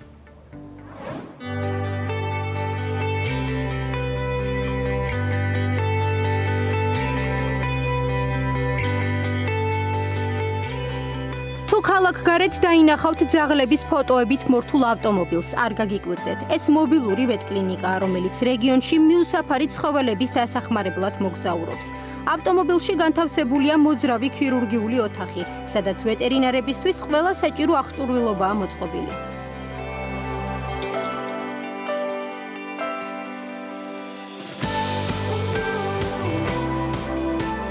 დოგიდოკ მობილური ვეტკლინიკა საკუთარი ინიციატივით რეგიონებში მიუსაფარ ძაღლებს ემსახურება. მისი მთავარი მიზანია ქუჩაში მცხოვრებ ძაღლებს სრული წესების დაცვით ჩაუტარდეთ ვაქცინაცია, ასევე სამედიცინო ოპერაცია, რომელიც სტერილიზაცია, კასტრაციას გულისხმობს. მიზანი ერთია: ჰუმანური მეთოდით მოხდეს ცხოველების პოპულაციის მართვა. ოპერაციები კი ისეთ ადგილებში ტარდება, სადაც ვეტერინარული მომსახურება ყველაზე მეტად არის დეფიციტური. პროექტში 5 მოხალისეა ჩართული, მათ შორის 2 ვეტერინარი. ქირურგიულ ოპერაციას ვეტექიმები დავით ომარაშვილი და ანა მეცხვარიშვილი უძღვებიან. საოპერაციო მაგიდაზე მიუსაფარი ძაღლი წევს. მას სტერილიზაცია უტარდება, რაც ნიშნავს, რომ ის ლეკვების გაჩენას ვეღარ შეძლებს. რიგში კიდევ 28 მიუსაფარი ცხოველია, რომელსაც ანალოგიური ოპერაცია ესაჭიროება. პაციენტები მცხეთის სხვადასხვა ლოკაციაზე ბინადრობენ. სტერილიზაციის შემდეგ კი უკან საკუთარ საცხოვრებელს დაუბრუნდებიან. პირველ რიგში საჭირო არის, იმიტომ რომ მოხდეს პოპულაცია და მოხდეს გამრავლება რო არ იყოს დიდი რაოდენობით, იმიტომ რომ ეს ლეკვები ძირითადად ხდებიან ან ავტომობილის მსხვერპლი, ან კიდე დაავადებების მსხვერპლი, რაც ლეკვებში ძალიან ხშირი არის და ამის ყურება მithumetes უფრო უარესი არის ვიდრე სტერილიზაცია. სტერილიზაცია პირველ რიგში იმიტომ არის კაი, თან პატარა ასაკში რომ ფსიქოლოგიური მომენტიდან გამომდინარე უფრო მშვიდდებიან. დავით ომარაშვილი ვეტექიმია. ის ხშირად უსასყიდლოდ ეხმარება მიუსაფარ ცხოველებს. პაატა კორძაძე კი ცხოველთა მოყვარული, რომელიც 4 ფეხა მეგობრებს საკუთარი ინიციატივით ეხმარება. მიუსაფარი ცხოველების პრობლემა ქვეყნის მასშტაბით დგას. დედაქალაქში ცხოველების საკითხს მეტი ყურადღება ექცევა. თავისუფლად მობინადრე ცხოველების არაერთი სახელმწიფო თუ არასამთავრობო პროგრამა არსებობს. თუმცა რეგიონში ეს საკითხი ჯერ კიდევ მწვავედ დგას. სწორედ ამიტომ მეგობრებმა საქართველოში პირველი მობილური ვეტკლინიკა დოგიდოკ დააარსეს, რომლის დახმარებით სხვადასხვა რეგიონში მაცხოვრებელ ცხოველებს ეხმარებიან. გარდა ამისა, ინიციატორები საზოგადოების ცნობიერების ამაღლებასა და მიუსაფარი ცხოველების კეთილდღეობასაც ისახავენ მიზნად. რეგიონებში უფრო ცუდყოფაში არიან მიუსაფარი ცხოველები და აქედან გამომდინარე გადავწყვიტეთ, რომ გაგვიარსებინა ეს კომპანია დოგიდოკი მობილური კლინიკა, რომელიც პირველია, ასე ვთქვათ, საქართველოში. აქამდე არ ყოფილა მობილური კლინიკა, რომელიც გადაადგილდება რეგიონებში, ისედაც ძიმე მდგომარეობაში არიან თვითონ მიუსაფარების და მათი მოვლელების და ამით ჩვენ ვეხმარებით ეს რეგიონებს. დასაწყისია ახლა ჩვენ პირველი გასვლა, ესეთი სატესტო გასვლა ქონდა ყვარელში. ყვარელში გავასწრებთ 38 ძაღლი, საჩუქარი გავუკეთეთ ქალაქს, ახლა ვიმყოფებით მცხეთაში. ეს პროცედურა არც ისეთი მარტივია, როგორც ერთი შეხედვით ჩანს. სანამ სტერილიზაციის ოპერაცია დაიწყება, ვეტექიმები და მოხალისეები მზადებას ერთი კვირით ადრე იწყებენ. პირველ ეტაპზე ჩადიან კონკრეტულ რეგიონში, ეცნობიან სიტუაციას და არჩევენ ძაღლებს, რომლებსაც თავდაპირველად პარაზიტებზე ამუშავებენ. ვაქცინაციის ჩატარებამდე ეს პროცედურა აუცილებელია ყველა ცხოველისთვის, განსაკუთრებით მიუსაფარებისთვის. ერთი კვირის შემდეგ კი იმავე ლოკაციას უბრუნდებიან. ადგილობრივი მოხალისეების დახმარებით იჭერენ მიუსაფარ ცხოველს და ოპერაციისთვის ამზადებენ. ჯერ ძაღლის ფიზიკურ მდგომარეობას ამოწმებენ. სასწორზე მის წონას იგებენ, რათა ანესთეზიისთვის ზუსტი დოზაში არჩიონ. შემდეგ სიცხეს უზომავენ. ჯანმრთელობის დამაკმაყოფილებელი მდგომარეობის შემდეგ იწყება ქირურგიული პროცედურა. გარდა ამისა, ტარდება კომპლექსური და ცოფის ვაქცინებზე აცრა. საბოლოო ეტაპზე ხდება ბირკის დამაგრება, აღრიცხვაზე აყვანა და ძაღლების საკუთარ ადგილსამყოფელზე დაბრუნება.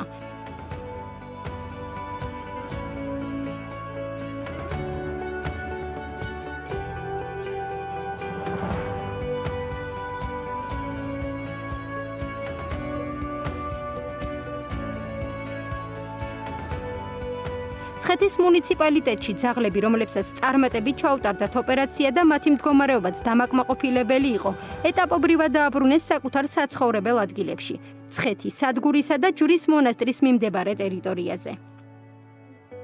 დილიდან ადრე ვიწყებთ, აქაც ჩვენ დილას 6 საათზე დავიწყეთ. დღის ბოლომდე, ანუ პოსტოპერაციული პერიოდი აქვთ ცუგებს, ანუ ისინი ცოტა ნარკოზიდან გამოსვლის პერიოდში რაღაც გარკვეული დრო უნდა გავიდეს და გვიან საათებში უკვე ისეთი ცუგები, რომლებიც უკვე ქუჩაში უნდა დარჩნენ თავის ლოკაციის ადგილებზე, უკვე გვიან ღამე უშვებთ ხოლმე და დანარჩენს, აი რომლებსაც ყავთ ისეთი ზრუნველები, ვთქვათ, მიმკედლებლები და მოხალისეებს შეუძლიათ ისინი რაღაც გარკვეულ გამოკეტილ ტერიტორიაზე ყავდეთ რაღაც პერიოდი, ვატანთ სახლში. პროცესი არის ესეთი. ყველა ძაღლი არის აღრიცხვაზე, უკეთდებათ საჭდეს აქვს ნომერი და რა თქმა უნდა ყველა აღრიცხულები არიან ჩვენ ბაზაშიც როგორც კომპანიის, ასევე მეჰიუს ცენტრალურ ბაზაშიც. ანი გვილავა მცხეთაში, ერთ-ერთ უბანში ცხოვრობს, სადაც ძაღლების ყველაზე მეტი რაოდენობა ბინადრობს. სწორედ ამ უბანში ყოველდღიურად ჩერდება ავტომობილი, საიდანაც ძაღლი გადმოჰყავდა, შემდეგ გზაზე ტოვებენ.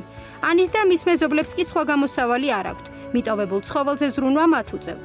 სწორედ ამ მიზეზის გამო ძაღლების რაოდენობა თითქმის ყოველდღიურად იზრდება. იმისთვის, რომ უკვე არსებულმა პრობლემამ უფრო მასშტაბური სახე არ მიიღოს, ანი მობილურ კლინიკაში მიკედლებული ძაღლები მიიყვანა აუცილებელი პროცედურებისთვის. უმეტესად გადმოსმულ ძაღლებს ვუვლით. ჩვენი ისეთი უბანია, ყოველ შემთხვევაში ბავშვობიდან მოყოლებული რაც მახსოვს, ძაღლებს გვისვავენ და უმეტესად იმათ ვზრდით და ყავს ვუვლით. ჩვენთან ჩემ ბავშვობაში 15-16 ძაღლი იყო და ახლა ეტყობა შემორჩათ ის ტრადიცია, რომ და მოგვისვან და ვალდებულები ვართ უპატრონოთ და გვისვავენ და რას უზავთ, ახლა ჩვენ ვეღარ გადავსვათ და კი ყავს და ვუვლით. მე პირადად ახლა 6 მყავს.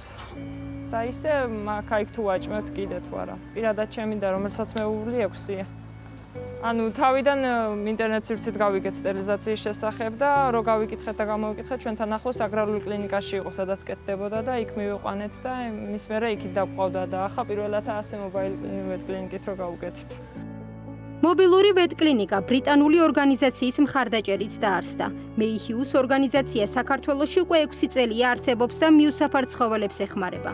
პროფესიონალი ვეტექიმების დახმარებით ტარდება უფასო სტერილიზაცია, კასტრაციის პროგრამა. ასევე მიმდინარეობს ცხოველებისთვის სხვადასხვა დაავადების ვაქცინაცია. ორგანიზაცია თბილისშია ლოკალიზებული, თუმცა მობილური კლინიკის მეშვეობით ვეტექიმებმა უკვე რეგიონშიც დაიწყეს ფართო მასშტაბიანი ღონისძიებები.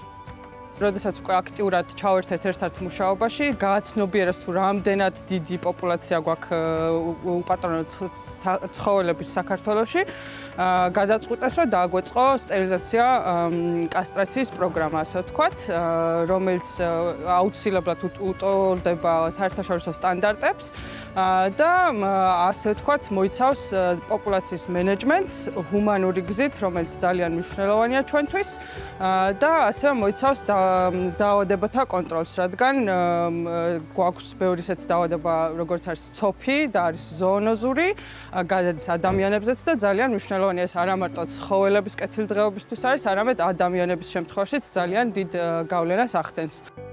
დოკი-დოკის მობილური კლინიკის პროექტი ერთი თვეა მიმდინარეობს. ყვარლის მუნიციპალიტეტში უკვე მოხდა 32 ძაღლის სტერილიზაცია. ამ ეტაპზე მცხეთის მუნიციპალიტეტში 29 ოპერაცია ჩატარდა. მობილური ვეტკლინიკა და მეიჰიუს ორგანიზაციის საქმიანობა მთლიანად საზოგადოების დონაციაზეა დამოკიდებული. სწორედ ამიტომ მნიშვნელოვანია ადამიანების ჩართულობა პროექტებში, რომელიც მიუსაფარი ცხოველების არსებობას გააუმჯობესებს. 4 ფეხა მეგობრების სტერილიზაციის პროგრამაში ჩართვის მსურველებს შესაძლებლობა აქვთ მოინახულონ დოგი-დოკ მობილური კლინიკის Facebook გვერდი ან მეიჰუ ჯორჯიას საიტი. ასევე სრულის შემთხვევაში მიიღონ მონაწილეობა დონაციაში. რუბრიკის სპონსორია ზოომაღაზიათა ქსელი ზოოსითი. გადაცემას უკვე მთავარი თემით გავაგრძელებთ. ახალი სასწავლო წლიდან ილიას სახელმწიფო უნივერსიტეტს საქართველოს თანამედროვე ისტორიის ახალი სამაგისტრო პროგრამა ემატება. სიახლეზე ვისაუბრებთ ილიაუნის ასოცირებულ პროფესორთან, სამაგისტრო პროგრამის თანახმწვანელთან ბეკა კობახიძესთან და ქართველოლოგთან ოლივერ რაისნერთან ერთად. დილა მშვიდობისა მოგონება, მოგესალმებით. დიდი მადლობა რომ ხართ ჩვენი სტუმრები. ბეკა, თქვენთან საუბრით დავიწყებთ Facebook პოსტის მიუძღვენით თქვენ ამ თემას. ხო, მნიშვნელოვანი სიახლე გვაქვს. დავიწყოთ საუბარი იმით, რატომ გახდა ცალკე სამაგისტრო პროგრამის შექმნის აუცილებლობა. დიდი მადლობა რომ დაუწყოთ ყურადღება ამ თემას. საქართველოს ისტორია არის ის თემა, რომელიც ქვეყანაში ალბათ ყველას აინტერესებს, ხო? თუმცა არ არის ბევრი ადგილი ქვეყანაში, სადაც შეიძლება მის პროფესიულ დონეზე სწავლა და სწავლება. და ერთი მთავარი რამ ხო რომ გვახსოვს საბჭოთა პერიოდი, როგორი იდეოლოგიზირებული იყო ეს თემა და შემდეგ უკვე 90-იანი წლებიდან რაღაცნაირად ქართულ ისტორიოგრაფიას უჭირდა ინტერნაციონალიზაცია, ანუ საერთაშორისო ფარგლებზე გასვლა. აი ხა ძალიან პოპულარული თემა არის კორონავირუსი, ხო თქვა და აი რო წარმოვიდგინოთ ჩვენ კურნალობდეთ პაციენტებს მხოლოდ და მხოლოდ ქართულ ლიტერატურაზე დაყრდნობით და მხოლოდ იმ შიდა ცოდნით, რაც ქვეყანაში არის და არ შემოგქონდეს უცხოეთიდან ცოდნა.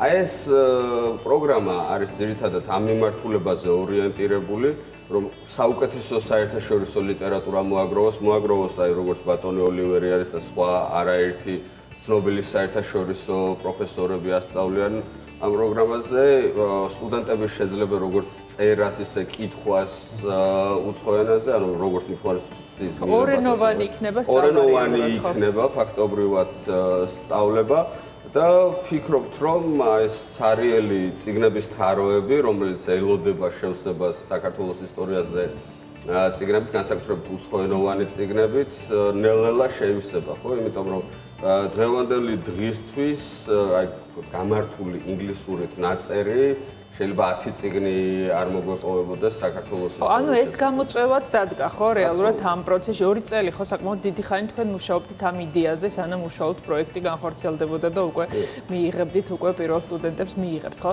სექტემბრიდან. ალბათ ესეც არის პასუხი რაც თქვენ თქვითი კითხვაზე, რამდენად მოახერხებს ეს ფაკულტეტი რომ გამოვიდეს რაღაცა პატრიოტული ჭრილიდან საქართველოს ისტორიის დანახვის ხო, რომ რაღაცა გაიდეალება არ მოხდეს ხო ფაქტების და რაღაცა ძალიან ობიექტური და რაღაცა სხვა კუთხის შეფასებები იყოს. ამ ხრივაც ალბათ უცხოელი ექსპერტების როლი ძალიან მაღალი იქნება. კი ბატონო, საბჭოთა დროსვე იყო ასეთი მიმართულება, რომ ეგრეთ წოდებულ პოზიტივისტურ ჭრილში ხდებოდა ისტორიის სწავლება, იყო თეთრი და შავი ფერები, იყვნენ გმირები და იყვნენ ანტიგმირები, ხო, რაღაცა აი ესეთი თეთრის და შავის ბრძოლის ისტორია იყო საქართველოს ისტორია. სინამდვილეში, ისტორიაში როგორც ყოველდღიურ ცხოვრებაში ფერები არის მრავალფერი, სხვადასხვანაირი და ეს ითვლებოდა რაღაცა პატრიოტულ მეცნიერებად, ხო? ეხლა პატრიოტიზმთან არაფერი საწინააღმდეგო ნამდვილად არავის არ აქვს, მაგრამ არ შეიძლება სამეცნიერო დარგი იყოს რაღაც პატრიოტული, ხო? ანუ ის უნდა იყოს თავისუფალ აზროვნებაზე აგებული, მსჯელობაზე, კრიტიკულ მსჯელობაზე აგებული და ამ ხრივ თუ ჩვენ როგორც საზოგადოებამ სწორი გაკვეთილები არ გამოვიტანეთ ისტორიიდან და კრიტიკულად არ შევხედეთ თვითონ ჩვენ წარსულს, ალბათ გაჭირდება მომავლის შექმნაც, ხო? და კიდევ ერთი ძალიან მნიშვნელოვანი თემა, რასაც მინდა ხაზი გავუსვა, რომ ისტორიკოსობა საქართველოში ითვლებოდა რაღაცა გაჭირვებული ხალხი. დღემდე ესეთი დამოკიდებულება სამწუხაროდ არის, ხო? კი, სამწუხაროდ დღემდე არის ეს დამოკიდებულება. არაშემოსავლიანი პროფესია. კი ბატონო, მაგრამ ფიქრობ, რომ ის სტუდენტები, რომლებიც აი ამ პროგრამაზე ჩაირიცხებიან და სულ 5 სტუდენტს მივიღებთ ყოველ წელიწადს, რადგან ჩვენთვის თავარი არის ხარისხი, რომ ამ ლექტორებმა, პროფესორებმა იმუშაონ ინდივიდუალურად თითოეულ მათგანზე. ფიქრობ, რომ აი ამ ინტერნაციონალიზაციის შემდეგ აი ეს დამოკიდებულება შეიცვლება, რომ ისტორიკოსი არ არის ღარიბი პროფესია. მე თქვენი პოსტი ვახსენე და როგორც იქ ამბობთ, ვეტერანი ქართველოლოგი ბატონ ოლივერზე. მოგესალმებით ბატონ ოლივერ, მადლობა რომ ხართ ჩვენთან ერთად. როდის დაინტერესდით საქართველოთი, საქართველოს ისტორიით და თქვენ კონკრეტულად რას წაიკითხავთ ამ ფაკულტეტზე? მოგესალმებით, დიდი მადლობა მოწვევისთვის. მე უკვე ძალიან ადრე დავიწყე საქართველოს მუშაობა, მეც ისტორიკოსიც ვარ. Göttingenis უნივერსიტეტი მაქვს დამთავრებული აღმოსავლეთ ევროპის ისტორია და იქიდან 88 წელს მომიწვიეს შოთა რუსთაველის სახელობის ქართული ლიტერატურის ინსტიტუტისგან და სტიპენდიანტად ჩამოვედი 89 წელს 1 ოქტომბრიდან 3 თვით. ეს იყო ჩემი დაწყება. ნუ აღმოსავლეთ ევროპის ისტორიაში შედის საქართველო, როგორც რუსეთის, საბჭოთა კავშირის ნაწილიც იყო წარმოდგენილი, მაგრამ ითვლებოდა პერიფერიებად, ხო? და დღემდე ეს სამწუხაროდ საერთაშორისო ისტორიოგრაფიაში საქართველო არ არის კარგად წარმოდგენილი. იმიტომ რომ ძალიან დიდი განსხვავება არის მიდგომებისაგან, რომელიც აი მიმდინარეობს საერთაშორისო ისტორიოგრაფიაში, გლობალური ისტორია, კულტურის ისტორია, სოციალური ისტორია და ამ პროგრამით ჩვენ გვინდა ძალიან რომ აი ახალი თემებით შემოიტანოთ. ხო, ისტორიოგრაფიაში და სტუდენტებთან ერთად რომ განვიხილავთ, როგორ შეიძლება სხვანაირად განვიხილოთ ეს საქართველოს ახალი და უახლესი ისტორია. კი, და ქართველებისთვის კიდევ ნამდვილად კარგი აღმოჩენა იქნება უკვე მზადების, რედაქტირების პროცესში არის თქვენი წიგნი, ხო? რა თემა არის და როდის ვიხილავთ ქართულ ენაზე ამ წიგნს? კოლექტიური ბიოგრაფია, ქართველთა შორის წერა კითხვის გამოცდილებელი საზოგადოების წევრების კოლექტიური ბიოგრაფია, როგორ განავიტარა ეროვნული მოძრაობა, თავისი სოციალურ ფესვებიდან, რა იყო ამ ადამიანების სპეციფიკური, რაც ჰქონდათ საერთოდ, ეს იყო ჩემი ამოცანა და ვიმედოვნებ რომ აი ახალი სემესტრის დაწყებამდე, ზამთრის სემესტრის დაწყებამდე მზად იყოს, რომ სტუდენტებმა შეუძლიათ საიკითხოს ქართულად. კი, და პერიოდი, რომელ პერიოდზეც ესაუბრებით სტუდენტებს, თუ არის არჩეული, თქვა რა რაზე იქნება? ამ პროგრამაში მე ვკითხულობ მე-19 საუკუნის ისტორიას, საქართველოს ისტორიას, მაგრამ გლობალურ კონტექსტშიც თავისი როგორც რუსეთის იმპერიის ნაწილი, მისი სოციალური საზოგადოებრივი ცვლილებები როგორ განავიტარა საქართველოს, რომ საფუძვლიანად შეცვლილი იყო საქართველოს საზოგადოება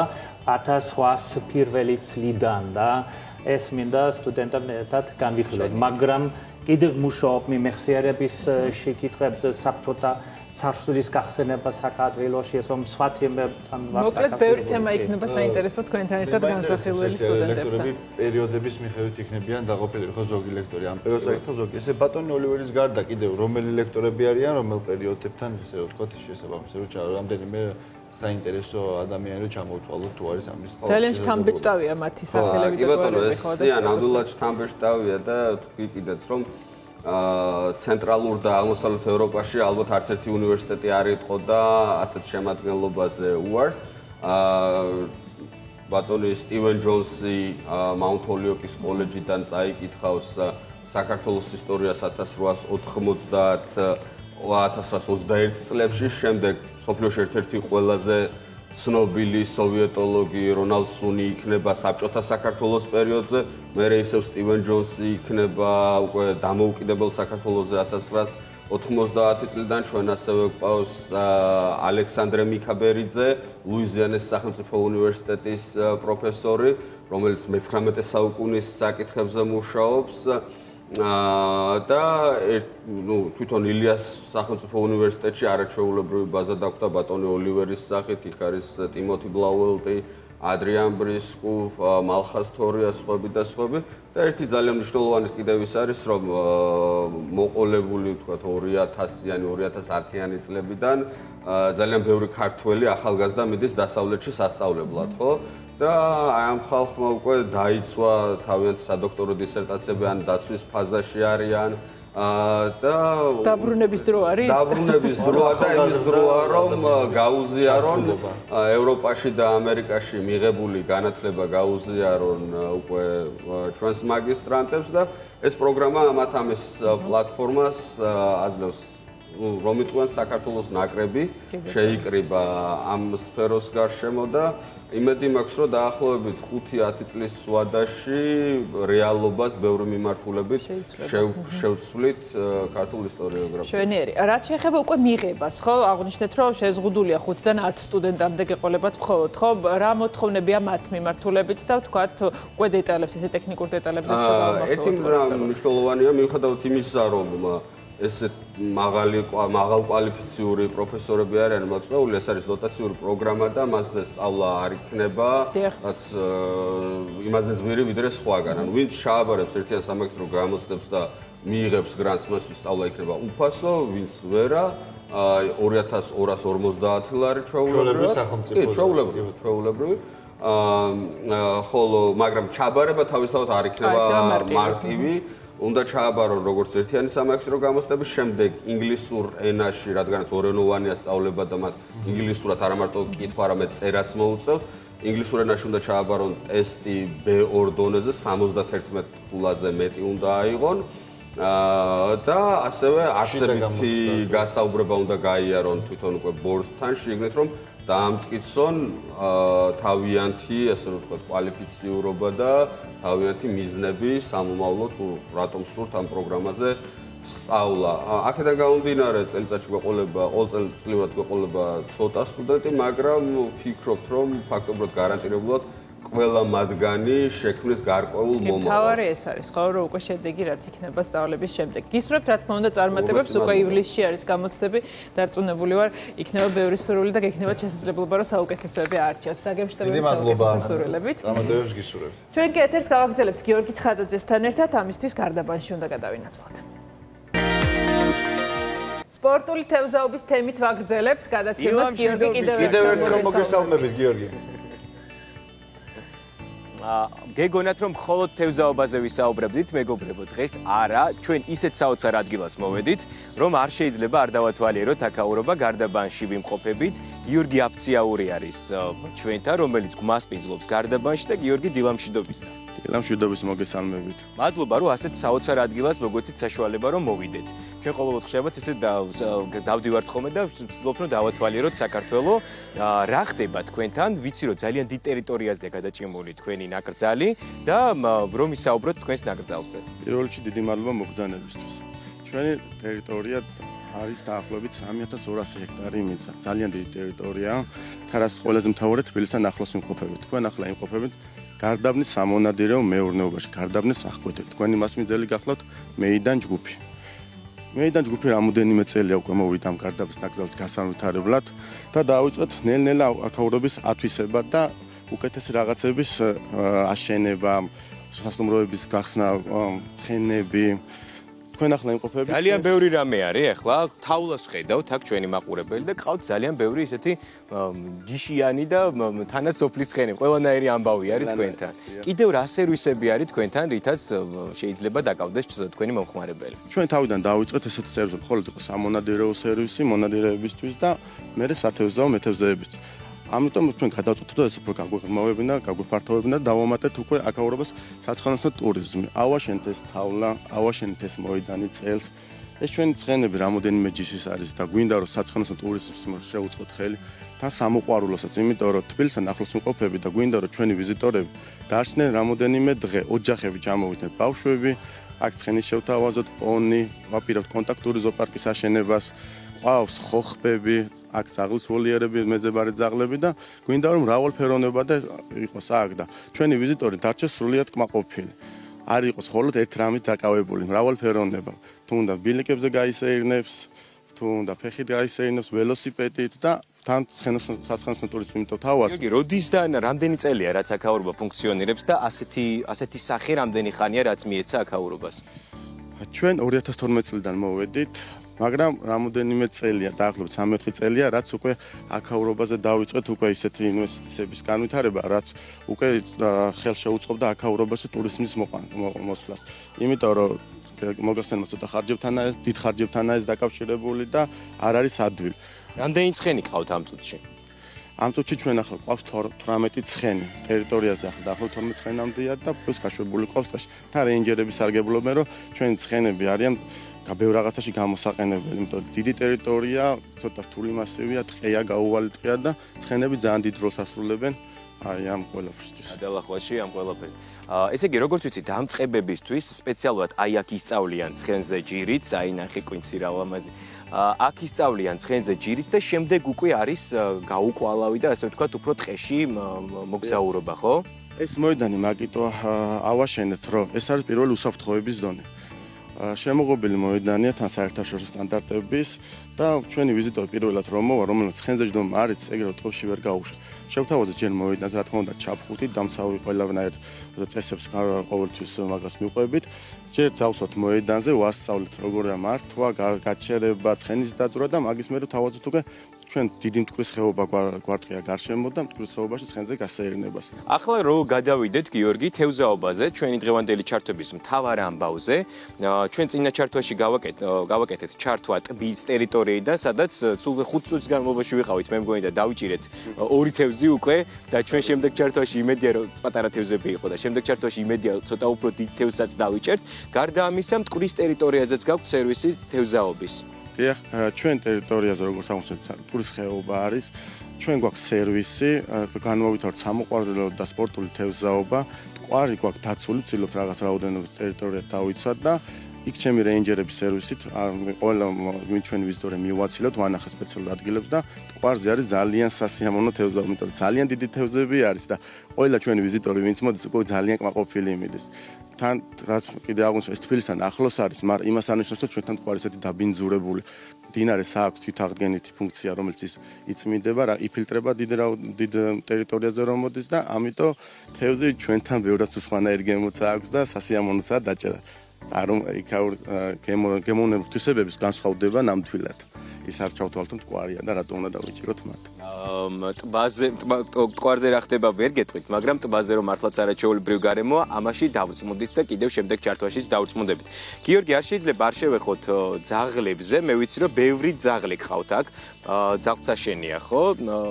როგორ გამოიყენებთ ამ ყველაფერს? ჩვენი ინტერესი არის, რომ ჩვენ სერვისს რო შევთავაზეთ ჩვენთან სტუმრებს, ყავდეს როგორც ცხენები, ასევე გამოცდილი ძაღლები. ჩვენთან არის გადამფრენ ფრინველებზე ნადირობა. ეს არის ტყის ქათამი, ქედანი, იხვი. ამიტომ ჩვენ გვჭირდება გამოცდილი ძაღლები. პლუს ჩვენ ყავს ხოხბები. ხოხბებს ჩვენ ვამრავლებთ, კოლხური ხოხბების გამრავლებას უწყობთ ხელს და უშვებთ ჩვენ ტყეში, რომ გვინდა აქ იყო არსებობდა კოლხური ხოხბები, მაგრამ გადაშენდა. ამიტომ ჩვენ დავუწევთ მაგაზე ზრუნვა, უკვე ძალიან ბევრი ოჯახი არის ტყეში უკვე შემჩნეული, რომლებმაც უკვე გამოიყვანეს პატარა ჩოჩრები და უკვე გვიხარია, მაგი ძალიან მოხარულები ვარ და ეს ძაღლებიც, გამოცდილი ძაღლები, მეტო გვჭირდება, რომ ყველანაირი სერვისი ქონდეს სრულყოფილი. იმიტომ რომ ჩვენთან გაუვალი ტყია და საღმა უნდა იცოდეს იმ ტყეში მოძრაობა, რომ არ დაიკარგოს. გვარი თანამგზავრი იქნება მონადირის. მოკლედ არაჩვეულებრივი გარემო გელოდებათ, მათ ვისაც უყვარს თევზაობა, უყვარს ნადირობა, შეგიძლიათ ჩამოხვიდეთ გარდაბანში და ესეთ არაჩვეულებრივ ადგილას გაატაროთ თქვენს ოჯახთან ერთად დღე. ამინდის პროგნოზს წაგიკითხავთ აი ესეთი მშვენიერი ადგილიდან და გეტყვით რომ გარდაბანში არაჩვეულებრივი ამინდია, ბათუმში 27 გრადუსამდე გათბება ჰაერის ტემპერატურა. ფოთში 28 გრადუსი დაფიქსირდება, სოხუმში +33 გრადუსი, ზუგდიდში +29 გრადუსამდე გათბება ჰაერის ტემპერატურა. ცაგერი +29 გრადუსი, მესტია +26 გრადუსი, ოზურგეთში 29 გრადუსამდე აიწევს ჰაერის ტემპერატურა, ამბროლაურში კი 30 გრადუსამდე ველოდებით ჰაერის ტემპერატურის მატებას. ახალციხეში +31, სამტრედიაში 35, ქუთაისში 31, ზესტაფონში 30 გრადუსი დაფიქსირდება. ხაშური 35, ბორჯომში ნალექი და წვიმა ნავარაუდები 32 გრადუსამდე აიწევს ჰაერის ტემპერატურა, ბაკურიანში 26 გრადუსი დაფიქსირდება. გუდაური 21, ცხინვარი 33, გორში 34, ხოლო თბილისში, თელავში 35 გრადუსი.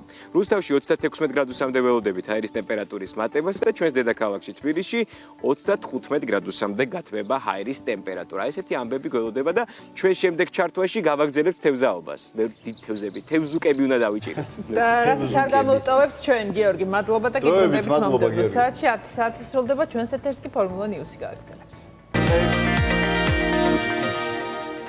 დილა ფორმულაზე აგრძელებს თქვენთვის მუშაობას. კიდევ ერთხელ მოგესალმებით. საინტერესო მოგზაურობა. და ძალიან საინტერესო მოგზაურობა გელოდებათ. გრძელდება ჩვენი მოგზაურობა My Home-თან ერთად და დაპირებისამებრ თაკონოზაძე კახეთსა და კერძოდ პანკისის ხეობას ესტუმრა.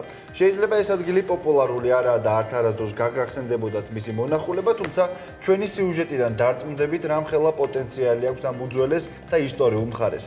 ასე რომ თუ ჯერ კიდევ არ მოგიფიქრებიათ სად გაატაროთ უქმეები ან ზაფხულის ცხელი დღეები, დაგეხმარებით რომ კიდევ ერთი საინტერესო და ეგზოტიკური ადგილი მონიშნოთ თქვენს სამოგზაურო რუკაზე. ნახოთ თაკონოზაძისა და ლუკა ჩადუნელის მოგზაურობა პანკისის ხეობაში.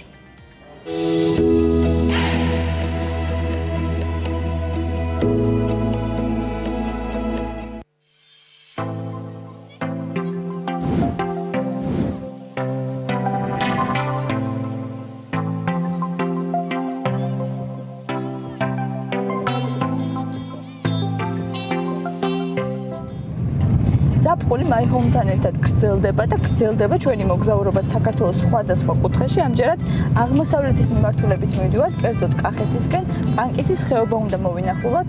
თბილისიდან პანკისისკენ გომბორის უღელტეხილის გავლით მივდივართ, რაც გზას შეგვიმცირებს და 2 საათი დაგჭირდება ალბათ დაახლოებით. თუ რუკას ჩავხედავთ, ნახავთ რომ ჯერ უნდა ჩავიდეთ თელავში და შემდეგ გადავუხმოვებთ ახმედისკენ, საიდანაც ძალიან ცოტა მანძილი არის დარჩენილი პანკისამდე. ახმეტიდან გზა ჩრდილოეთით მიემართება, შემდეგ ოდნავ აღმოსავლეთით უხვევს და პირდაპირ პანკისის ხეობამდე მივყავართ.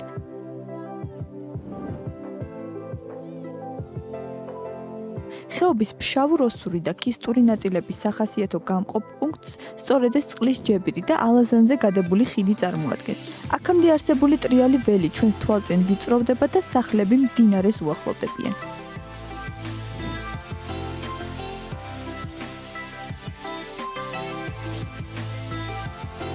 და ისიც პანკისის ხეობა მოვედით და მდინარე ალაზანი, რომელიც თამამად შეგვიძლია ვთქვათ, რომ არის პანკისის ხეობის გული, რომ არ ყოფილიყო ეს მდინარე, დღეს აქ ხალხი არ იცხოვრებდა. სწორედ მდინარე ალაზანი ყოფს პანკისის ხეობას შუაზე, რომელიც აერთიანებს დაახლოებით 10-მდე სოფელს და ჩემს უკან არის სოფელი დუისი, ერთ-ერთი ყველაზე დიდი ხეობაში. არ შეგვიძლია ვთქვათ ზუსტად რამდენი ადამიანი ცხოვრობს ახლა ხეობაში, იმიტომ რომ სამწუხაროდ ყოველ წელს აქაურობა მაცხოვრებლებისგან იცლება სხვადასხვა მიზეზების გამო. ჩვენ ახლა მივდივართ მდინარე უბრალოდ ჩანჩქერზე, რომელსაც ქვია მახვალი და არის ყველაზე ბოლო წერტილი ხეობაში. კავკასიონიდან იღებს სათავეს და მოედინება მთელს ხეობაში.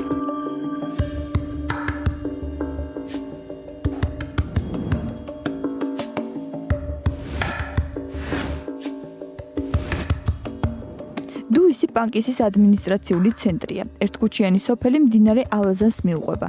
ჩვენი გზა მორიგი ქისტური სოფლებისაკენ მიემართება, რომლებიც ასევე მდინარე ალაზნის გასწვრივ მდებარეობენ. ჩვენ მივდივართ პანკისის ხეობის ერთ-ერთი გამორჩეული ღირსშესანიშნაობის, მახვალის ჩანჩქერის მოსანახულებლად, რომელიც ხადორის ხეობაშია.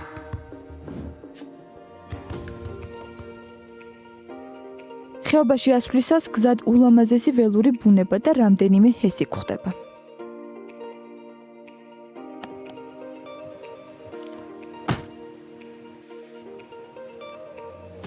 მოვედით ხადორის ხეობის უმაღლეს წერტილში ჩანჩქერთან.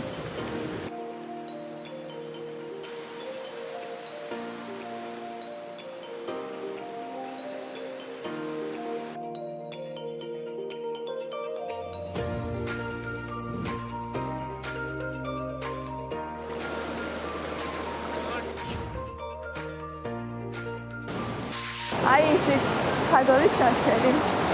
მახვალის ჩანჩქერი სწორედ რომელიც ხადორის ხეობაში მდებარეობს, აქედან იწყება კავკასიონისებიდან და მთელს ხეობას მიუყვება. სხვათა შორის ბევრმა არ იცის ალბათ ამ ადგილის შესახებ, ინფორმაციასაც გაგიჭირდებათ რომ იპოვოთ, მაგრამ დამიჯერეთ ვინც ამოხვათ აქ და ნახავთ, აუცილებლად არის უცნაურ და გავიწყდებათ ეს სურათი. ძალიან მაღლავად, ალბათ დაახლოებით მუდმივად 2000 მეტრზე უნდა ვიყოთ, არც ტელეფონი არ იწევს, არც GPS-ი დრონის ვერ ვაფრინე სამწუხაროდ. როგორც გითხარი, სწორედ აქედან მომავალი წყლით მუშაობს ის ორი ჰესი, რომელიც გზაზე შეგვსა. აი ხედავთ, აქ იწმინდება და შემდეგ აი ამ მილების საშუალებით მთელს ხეობაში მიედინება და ამუშავებს ჰესებს.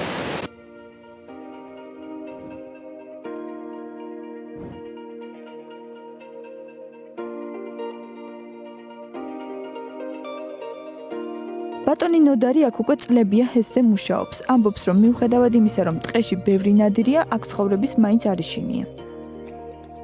აი ეს რა არის გამოქვაბული? ხარეხში ძახიან იმას. ადრე მონადირეებია რა, იქამდე ამოდიოდნენ ერთი დღე და ღამეს ათენებდნენ მანდა და მეორე დღეში დაგძელებდნენ თავიანთ გზასთან. ამბობს, რომ მდინარესაც ხშირად მოყვება ცხოველის სხეულის ფრაგმენტები და ცოტა ხნის წინ მისი შეგროვებაც დაიწყო.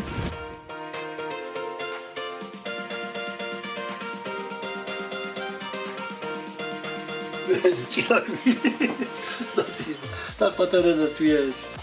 ნახევარ ქვემოთ ყვა არის ფაქტობრივად. ქვემოთ დაბლით.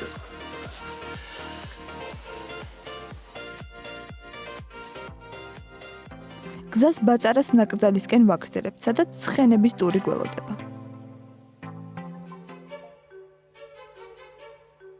ჩემი პირველი ურთიერთობა ცხენთან. და არც მეტი არც ნაკლები ქორზე უნდა დავჯდე პირველივე ჯერზე. ტურები არის პანკისში ჩამოსული სტუმრებისთვის. რუსეთში და ხელოსრეთში ვაკეთებ ტურებს, ყაზბეგშიც გადაყავს ხოლმე ტურისტები.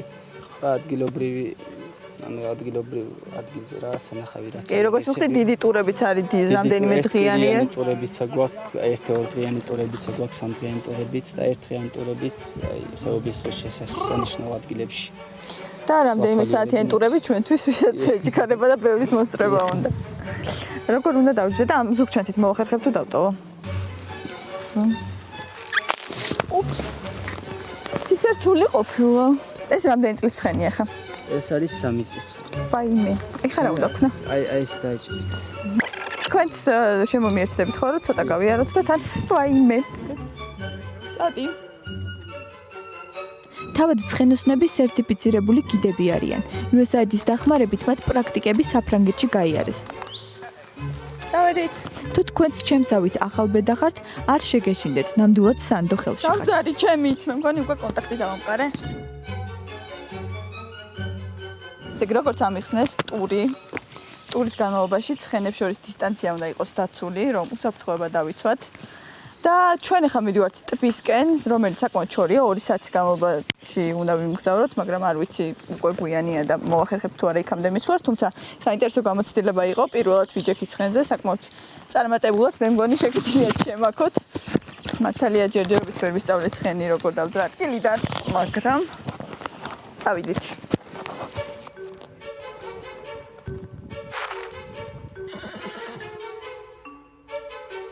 ტბამდე ვერ მივახციეთ, თუმცა აქაურობასაც ნამდვილად არაფერი დაეწუნება.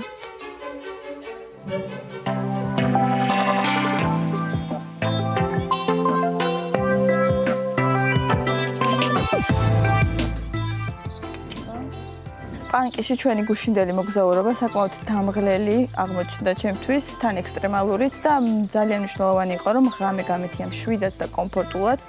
და ამისთვის ავარჩიეთ ეს ადგილი სოფელ ბაბარეულში, ახმეტასთან ახლოს, ულამაზესი ადგილია და იმის გარდა რომ მართლა შევძელი დასვენება და ძალების აღდგენა, როგორც მითხრას, აქ ადგილობრივი წარმოების დათვალიერება შეგვიძლიათ.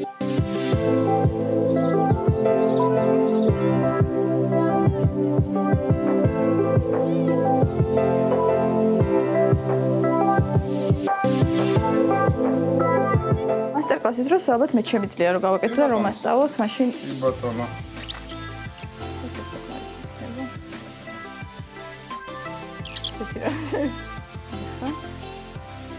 აკეთები ლამაზია. მე და გემო როგორი ექნება? ცოტა ხანში დავაგემოვნოთ. მანამდე ვიციო თქვენთან არის მარანი, სადაც ადგილობრივად აქვე ვენახები და მზადდება ღვინო, იმას დავაგემოვნებ, დავათვალიერებ და ღვინით შემოგიერთდებით ცოტა ხანში. შემოდიხარ თუ არა სასტუმროში, პირველი ხედავ ამ ღია სივრცეს, სადაც არის მიწაში ამდენი ქვევრი. რა ღვინოს აწარმოებთ, რა ჯიშის ღვინოებია და ტექნოლოგია როგორია რომ მოგვიყვეთ.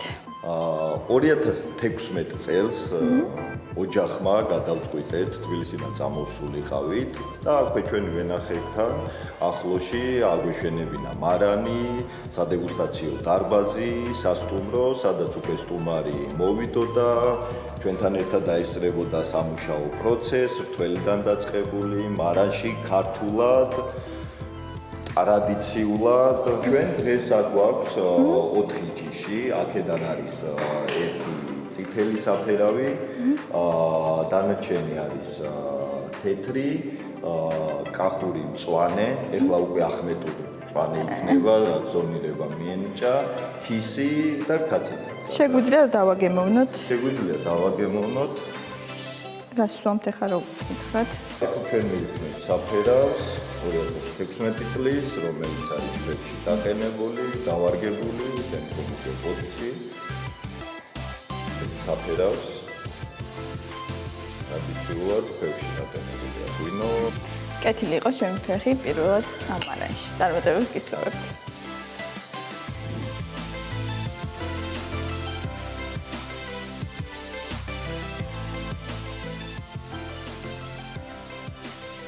ესეც თბილისში ვერ გასინჯავთ, აქ უნდა ჩამოხვიდეთ და აუცილებლად აქ გასინჯოთ ადგილობრივი თუშური ხინკალი. ასევე ღვინოთ და სასიამოვნოდ გაატაროთ დრო.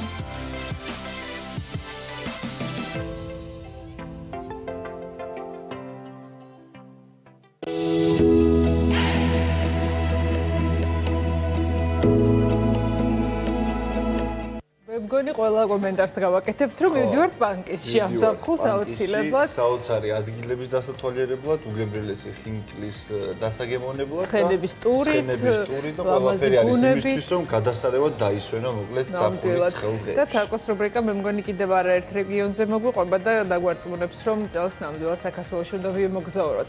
გადაცემას კი გავაგრძელებთ მეორე მნიშვნელოვანი რუბრიკით, უკვე სალომე მომცემლიძესთან ერთად ვისაუბრებთ ცხოველებზე. რუბრიკის სპონსორია ზოომაღაზია „თაქსელი ზოოსითი“. დილა მშვიდობისა კიდევ ერთხელ სალომე, უკვე წარმოგვიდგინეს სტომარი. დილა მშვიდობისა კიდევ ერთხელ წარმოგიდგენთ ვეტექიმს მეიჰიუს ბრიტანული ორგანიზაციის თანამშრომელს ანა მეცხვარიშვილს. დილა მშვიდობისა ანა. მოგესალმებით. ანა, დღეს გვესაუბრება ჩვენ მიუსაფარი ცხოველების პოპულაციის შესახებ და მათი მართვის შესახებ, რომელსაც ორგანიზაცია მეიჰიუ აწარმოებს. მნიშვნელოვანი თემა, რაზეც დილიდან ვსაუბრობთ, სიუჟეტიც ვნახეთ სალომე შენთან ერთად და ხო ეს არის პრობლემა მე მგონი ყველასთვის, ყველა რეგიონისთვის, თბილისის შემოგარენი და სხვა რეგიონები თქვენ უკეთ იცით რა მდგომარეობაა, ხო? იმიტომ რომ რეგიონების მოვლის პროცესში ხართ, შემოვლის პროცესში ხართ, რა ხდება? თბილისში მეტნაკლებად ბევრად უფრო კარგი სიტუაცია, იმიტომ რომ არსებობს თავშესაფარი, მუნიციპალური და პლუს გვაქვს მეიჰის პროგრამა, რომელიც უკვე 4 კლინიკაში მიმდინარეობს თბილისის მასშტაბით და ნუ მაქსიმალურად ვცდილობთ რომ გავიდეთ რეგიონებზეც და თუ მოხალისეები მზად არიან რომ რეგიონებიდანაც ჩამოგუყვანოთ ცხოველები, ჩვენ რა თქმა უნდა ამაზე აბსოლუტურად თანახმოვართ, მაგრამ საკმაოდ რთული სიტუაციაა თითო რეგიონებში, გამომდინარე იქიდან რომ არ გვაქვს ვეტერინარული დაწესებულები ისეთი რაოდენობით და გვაქვს ლიმიტირებული წვდომა ვეტერინარულ მომსახურებებთან, ასე ვთქვათ.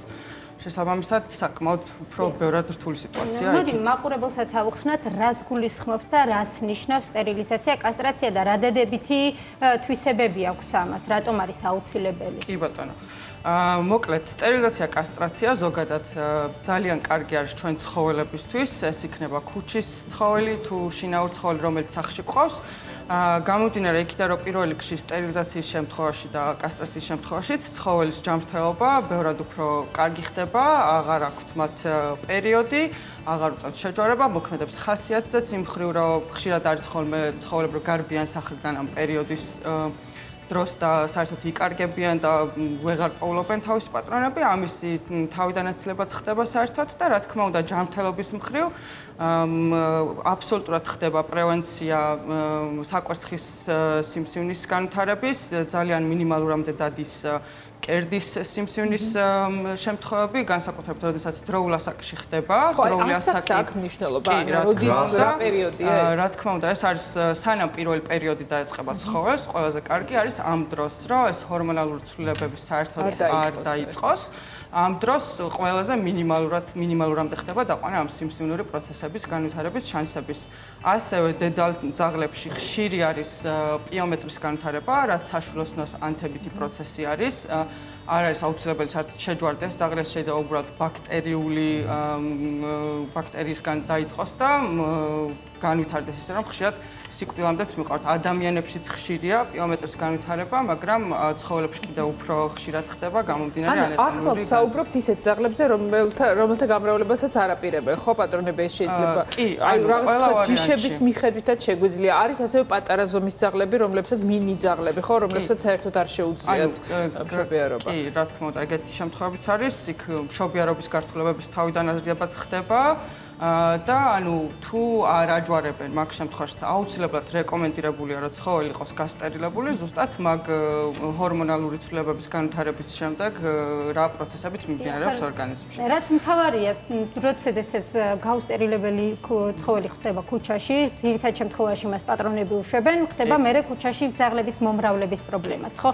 აი ამ კუთხით უშუალოდ მიუსაფარი ცხოველებთან რატომ არის ეს ყველაზე ჰუმანური გზა? ჰუმანური გზა არის იმიტომ, რომ ანუ ცხოველის ჯანმრთელობას ვაუმჯობესებთ ამ შემთხვევაში, არ გვაქვს ეს მიმდინარე პროცესები, როდესაც არ ხდება მათი შეჯვარება, უფრო ნაკლებად ხდება ისეთი დაავადებების გადადება, როგორც არის ვენერიული სარკომები და ეს არის სქესობრივი გზით გადამდები დაავადებები რა თქმა უნდა, უფრო წყნარებიც არიან, არ აქვთ აგრესია ერთმანეთის მიმართ ისე, როგორც გაუსტერილებელ ცხოველებს და შესაბამისად ეს დაკბენის რაოდენობებიც ნაკლებია, ნაკლებად ხდება განვითარება, გაავრცელება ცოფის, რომელიც ზოონოზური დაავადება და ადამიანებზე. ცოფსეც გვაქვს ხო კითხვები, იმიტომ რომ უკვე ორი შემთხვევა დაფიქსირდა თბილისში. ამ მხრივ უნდა საგანგაშოა ეს მდგომარეობა, ანა უბრალოდ ყოველწლიურია თუ რა უნდა ვიცოდეთ, ხო?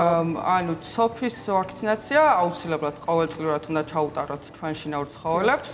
მუნიციპალური პროგრამაც არსებობს, რომელიც მაქსიმალურად ცდილობს, რომ საქართველოს მასშტაბით მოახდინოს არა მარტო ძაღლების, არამედ მსხვილფეხა ცხოველის ვაქცინაციაც და მაქსიმალურად იყოს პრევენცია ამ დაავადების, თუმცა ჯერ კიდევ რამდენი წლებია იქამდე, რომ მივახციოთ იმას, რომ ცოფის არ აღმოფხვრათ ქვეყანაში.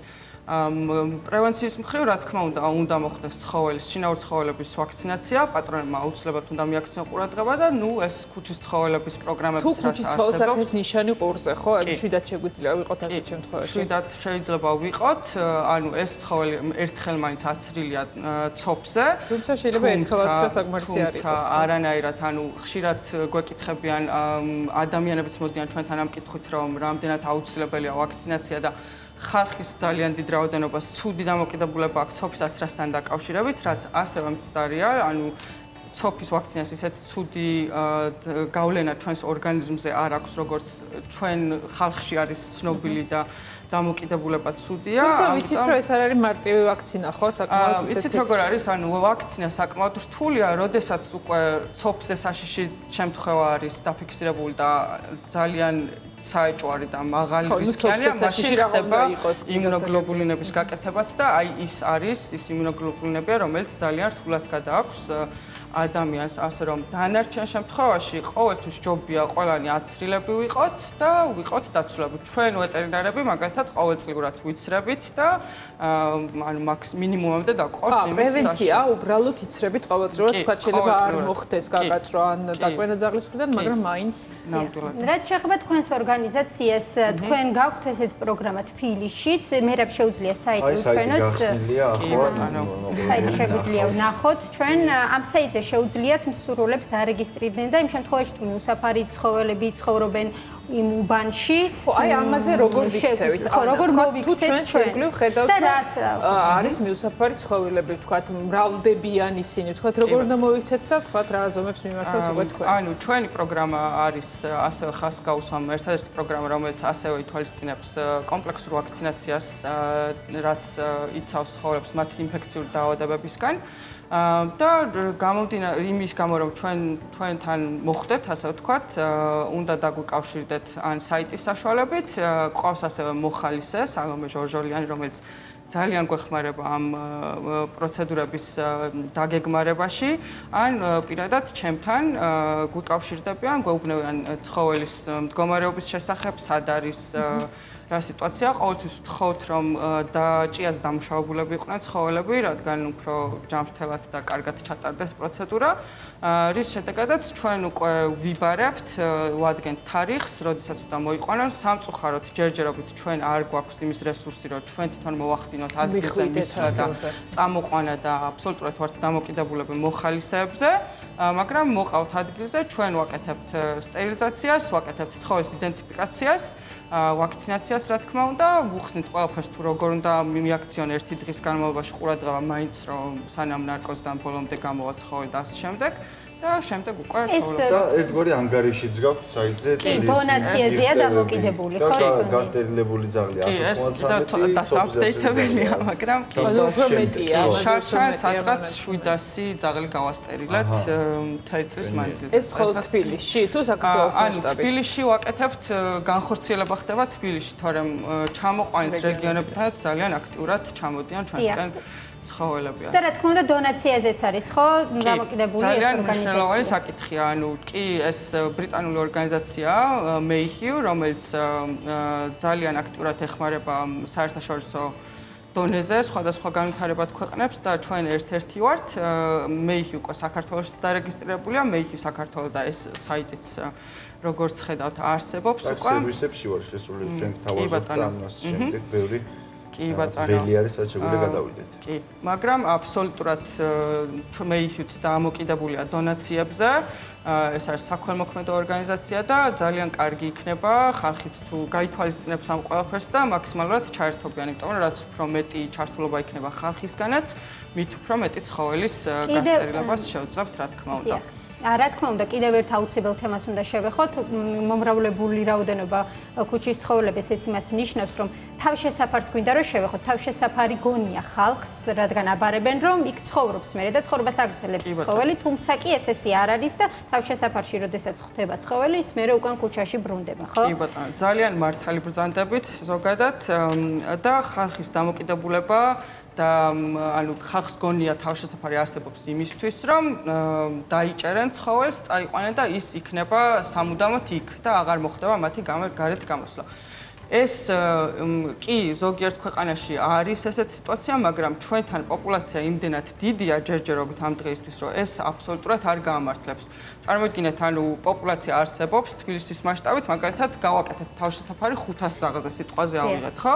ეს 500 ძაღლი დაუჭირეთ თავშესაფარში, ჩავკეტეთ, ანუ რა მოხდება სხვა რეგიონებში მცხოვრები ძაღლები იქ ჩაანაცვლებენ იმათ, იმიტომ რომ იქ უფრო მეტი საკვების რესურსია, რადგან აღარ ხდება ამის წაღება და ანუ ჩანაცვლება მოხდება, პლუს გვაქვს თავშესაფარი 500 ძაღლს, რომელსაც კვება ჭირდება, მოვლა ჭირდება და აბსოლუტურად უბედური ძაღლები ყავს თავშესაფარში. ამიტომ ეს გამოსავალი დღესდღეობით ჩვენთან არ არის. თავშესაფარი შეიძლება არსებობდეს მხოლოდ და მხოლოდ იმისთვის, რომ ვაწარმოოთ ეს სტერილიზაცია, კასტრაციის პროგრამები. ცხოველი შედის თავშესაფარში, ვუკეთებთ საჭირო პროცედურებს და ისინი ბრუნდებიან ისევ თავიანთ საცხოვრებელ ადგილზე, იქნებიან უფრო ჯანმრთელები, იმიტომ რომ არიან ვაქცინირებულები, უფრო წყნარები და ანუ თავის ცხოვრებით გააგრძელებენ ცხოვრებას და საბოლოო ჯამში მივალთ იქამდე, რომ პოპულაცია ნელ-ნელა შემცირდება და აღარ გვექნება ეს პრობლემა ასე. იმედი მაქვს ასე იქნება და თქვენი ორგანიზაციაც სწორედ ამას ცდილობს სტერილიზაცია. ჩვენ ჩართულობაც მნიშვნელოვანია. ძალიან დიდი მადლობა სტუმრობისთვის და ამ თემაზე საუბრისთვის. რუბრიკის სპონსორია ზოომაღაზიათა ქსელი ზოოსითი. ჩვენ გუნდა გავაგრძელოთ სხვა თემით, თვითმფრინავის ანგარში განთავსებული მოძრაობის თეატრი პანდემიამ უძრავ მდგომარეობაში მოაქცია. თეატრის სამხატვრო ხელმძღვანელმა სოსო ბაკურაძემ ამ დრომდე არ იცის თუ როდის შეძლებს მაყურებლისთვის კარის გახსნას. რეჟისორი თავის პანდემიურ გამოწვევებსა და შემოქმედებით განცდებზე ლევან ლომიძის სიუჟეტიდან გიამბობთ.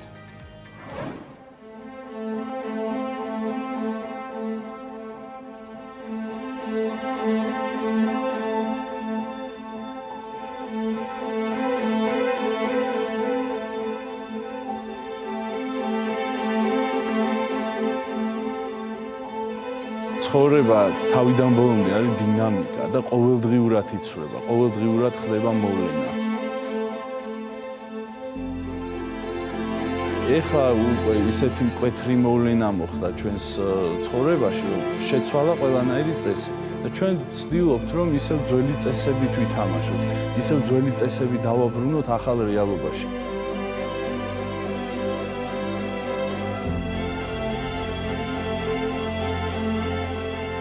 ადამიანი ყოველთვის ეძებს გზას უკეთესი ცვლილებებისთვის და შეიძლება ეს ეტაპიც არის გარდამავალი ეტაპი თეატრისთვის, რომ უკეთესი გზა და ფორმა უნდა იყოს.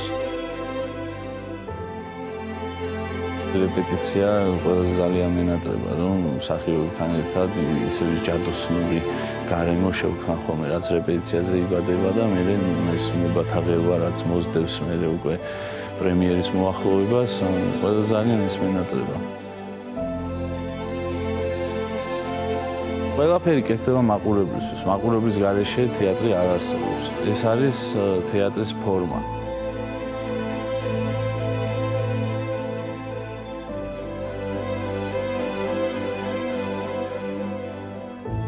ძალიან გული მწყდება ხოლმე ჩვენს ქვეყანაში ეს წარმატებული სპექტაკლი, რაღაც ისეთ ქათინაურებს იძახიან ხოლმე სპექტაკლების და თეატრების მიმართულებით, რომ აი გაცვლა, ყველაფერი გაცვლა, აი მიდიხართ და არაფერი წარმატების სურნელიც კი არ დგას.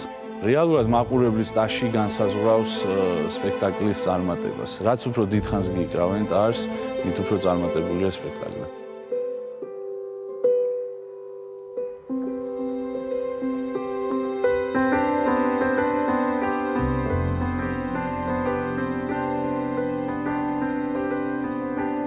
მოძრაობის თეატრი არის ნიჭიერი ადამიანების ადგილი, ნებისმიერი ადამიანი, რომელსაც აი რაღაცა პატარა ნიჭი გააჩნია, შემოქმედებით ნიჭზე აქვს საუბარი. ეს არის ადგილი მათთვის. მოძრაობის თეატრის შენობა წარმოადგენს თვითმფრინავის ანგარს, რომელიც ჩვენი ხელით ავაშენეთ. უცხოელები რომ მოდიან ხოლმე ვეუბნები, რომ ხელნაკეთი თეატრია. თქო, რეალურად ხელნაკეთი თეატრი არის და ეჭვები უჩნდებათ, რომ აი მსახიობებმა როგორ ააშენეს თეატრი და ხო უსაფრთხოა, მეკითხებიან ხოლმე და ნამდვილად უსაფრთხოა, იმიტომ რომ უკვე 10 წელია დგას და არაფერი არ მოსვლია და აქ თამაშობთ.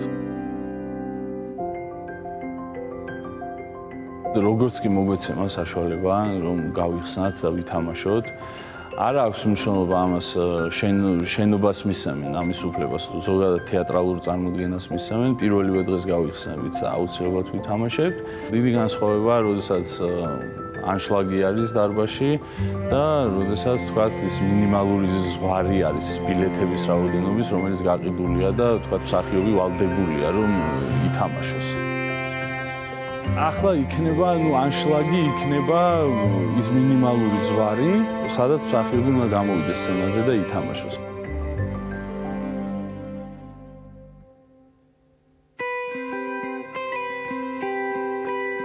სახელმწიფოს ხედვა არის კატასტროფული, იმიტომ რომ არანაირი ხედვა არ არსებობს კულტურის მიმართულებით. იმ სოციალური მდგომარეობიდან გამომდინარე, რაც გარშემო არის ქვეყანაში, ხო? ეხლა კიდე იმაზე ფიქრი, რომ თქვენ თეატრისთვის დრო გამონახოთ და წახვიდეთ, ეს დიდი ფუფუნება არის. ამიტომაც ვიძახი, რომ მეტი ოსტატობა დაჭირდება თეატრებს, რომ მაყურებელი ისინი იზრდონ და ისევ ადამიანებს გაუჩნდეთ სურვილი, რომ თეატრში მივიდნენ და რაღაცა ჯადოსნური ნახონ.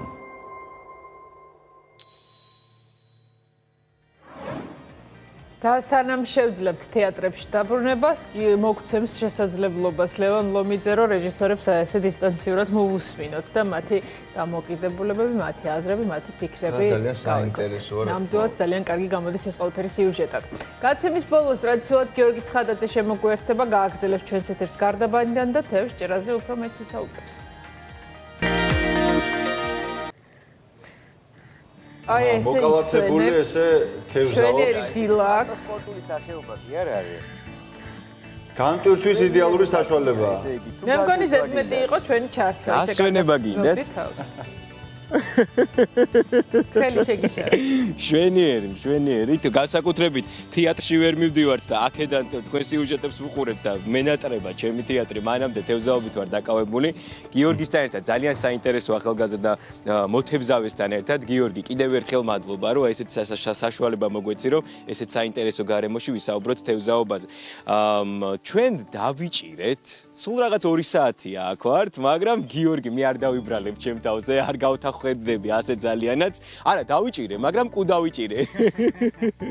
და გიორგიმ დაიჭირა რა თევზი დაიჭირა. ჩვენ დავიჭირეთ სარკისებური კობრი, დაახლოებით 7 კილოგრამი გამოვიდა, რომ ავწონეთ. შესაბამისად, მე ძალიან კვაყოფილი ვარ და მოდი ვაჩვენოთ ჩვენს მაყურებელს ჩვენი სილამაზე, სარკისებური კობრი, რომელიც სულ რაღაც რამდენიმე წუთში როგორც კი მოვედით ჩართვაზე, ეს თევზი გიორგიმ დაიჭირა. საკმაოდ ისეთი დიდი თევზია და მიმზიდველად გამოიყურება. ხო არ დაგეხმარო. ეს აუცილებელია ყველა მოთევზავის ვურჩევ, რომ აი ეს ბადე იქონიოს, ეს ძალიან დიდი ბადეა, 3 მეტრიანი ბადეა, რომ გამოვხილოთ ყურადღებას იმასთან დაკავშირებით, რომ მაქსიმალურად ეს რო ვთქვათ, არ უნდა დავაზიანოთ თევზი აი ამ მომენტში, როდესაც ამოყობს და მაქსიმალურად მოვეცადოთ, რომ დაუზიანებელი გაუშვათ უკან წყალსაცავში. ესეთი შესანიშნავი, არაჩვეულებული, სარკისებური კობრი, რომელიც იმედი მაქვს, რომ არ გვეჩხუბება. აი ესე. საკმაოდ აქტიური იყო, არა გიორგი, როცა გამოხდა. ძალიან აქტიურა.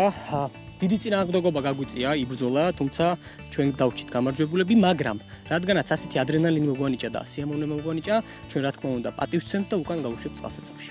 ეს ყველაზე მნიშვნელოვანი. მოდი მივანიჭოთ თავისუფლება ჩვენს კობრს, ესეთ ლამას, ესეთ სილამაზეს. რამდენ კილოგრამიანია? აღარ აქვს მნიშვნელობა კილოგრამებს, თავარია რომ წყალში ის თავისუფალია. რა კარგია. დაახლოებით 7 კილოგრამია, ხო? დიახ, დაახლოებით 7 კილოგრამი იყო, 6 კილოგრამი და რაღაც 400 რაღაც ზუსტად არ მახსოვს.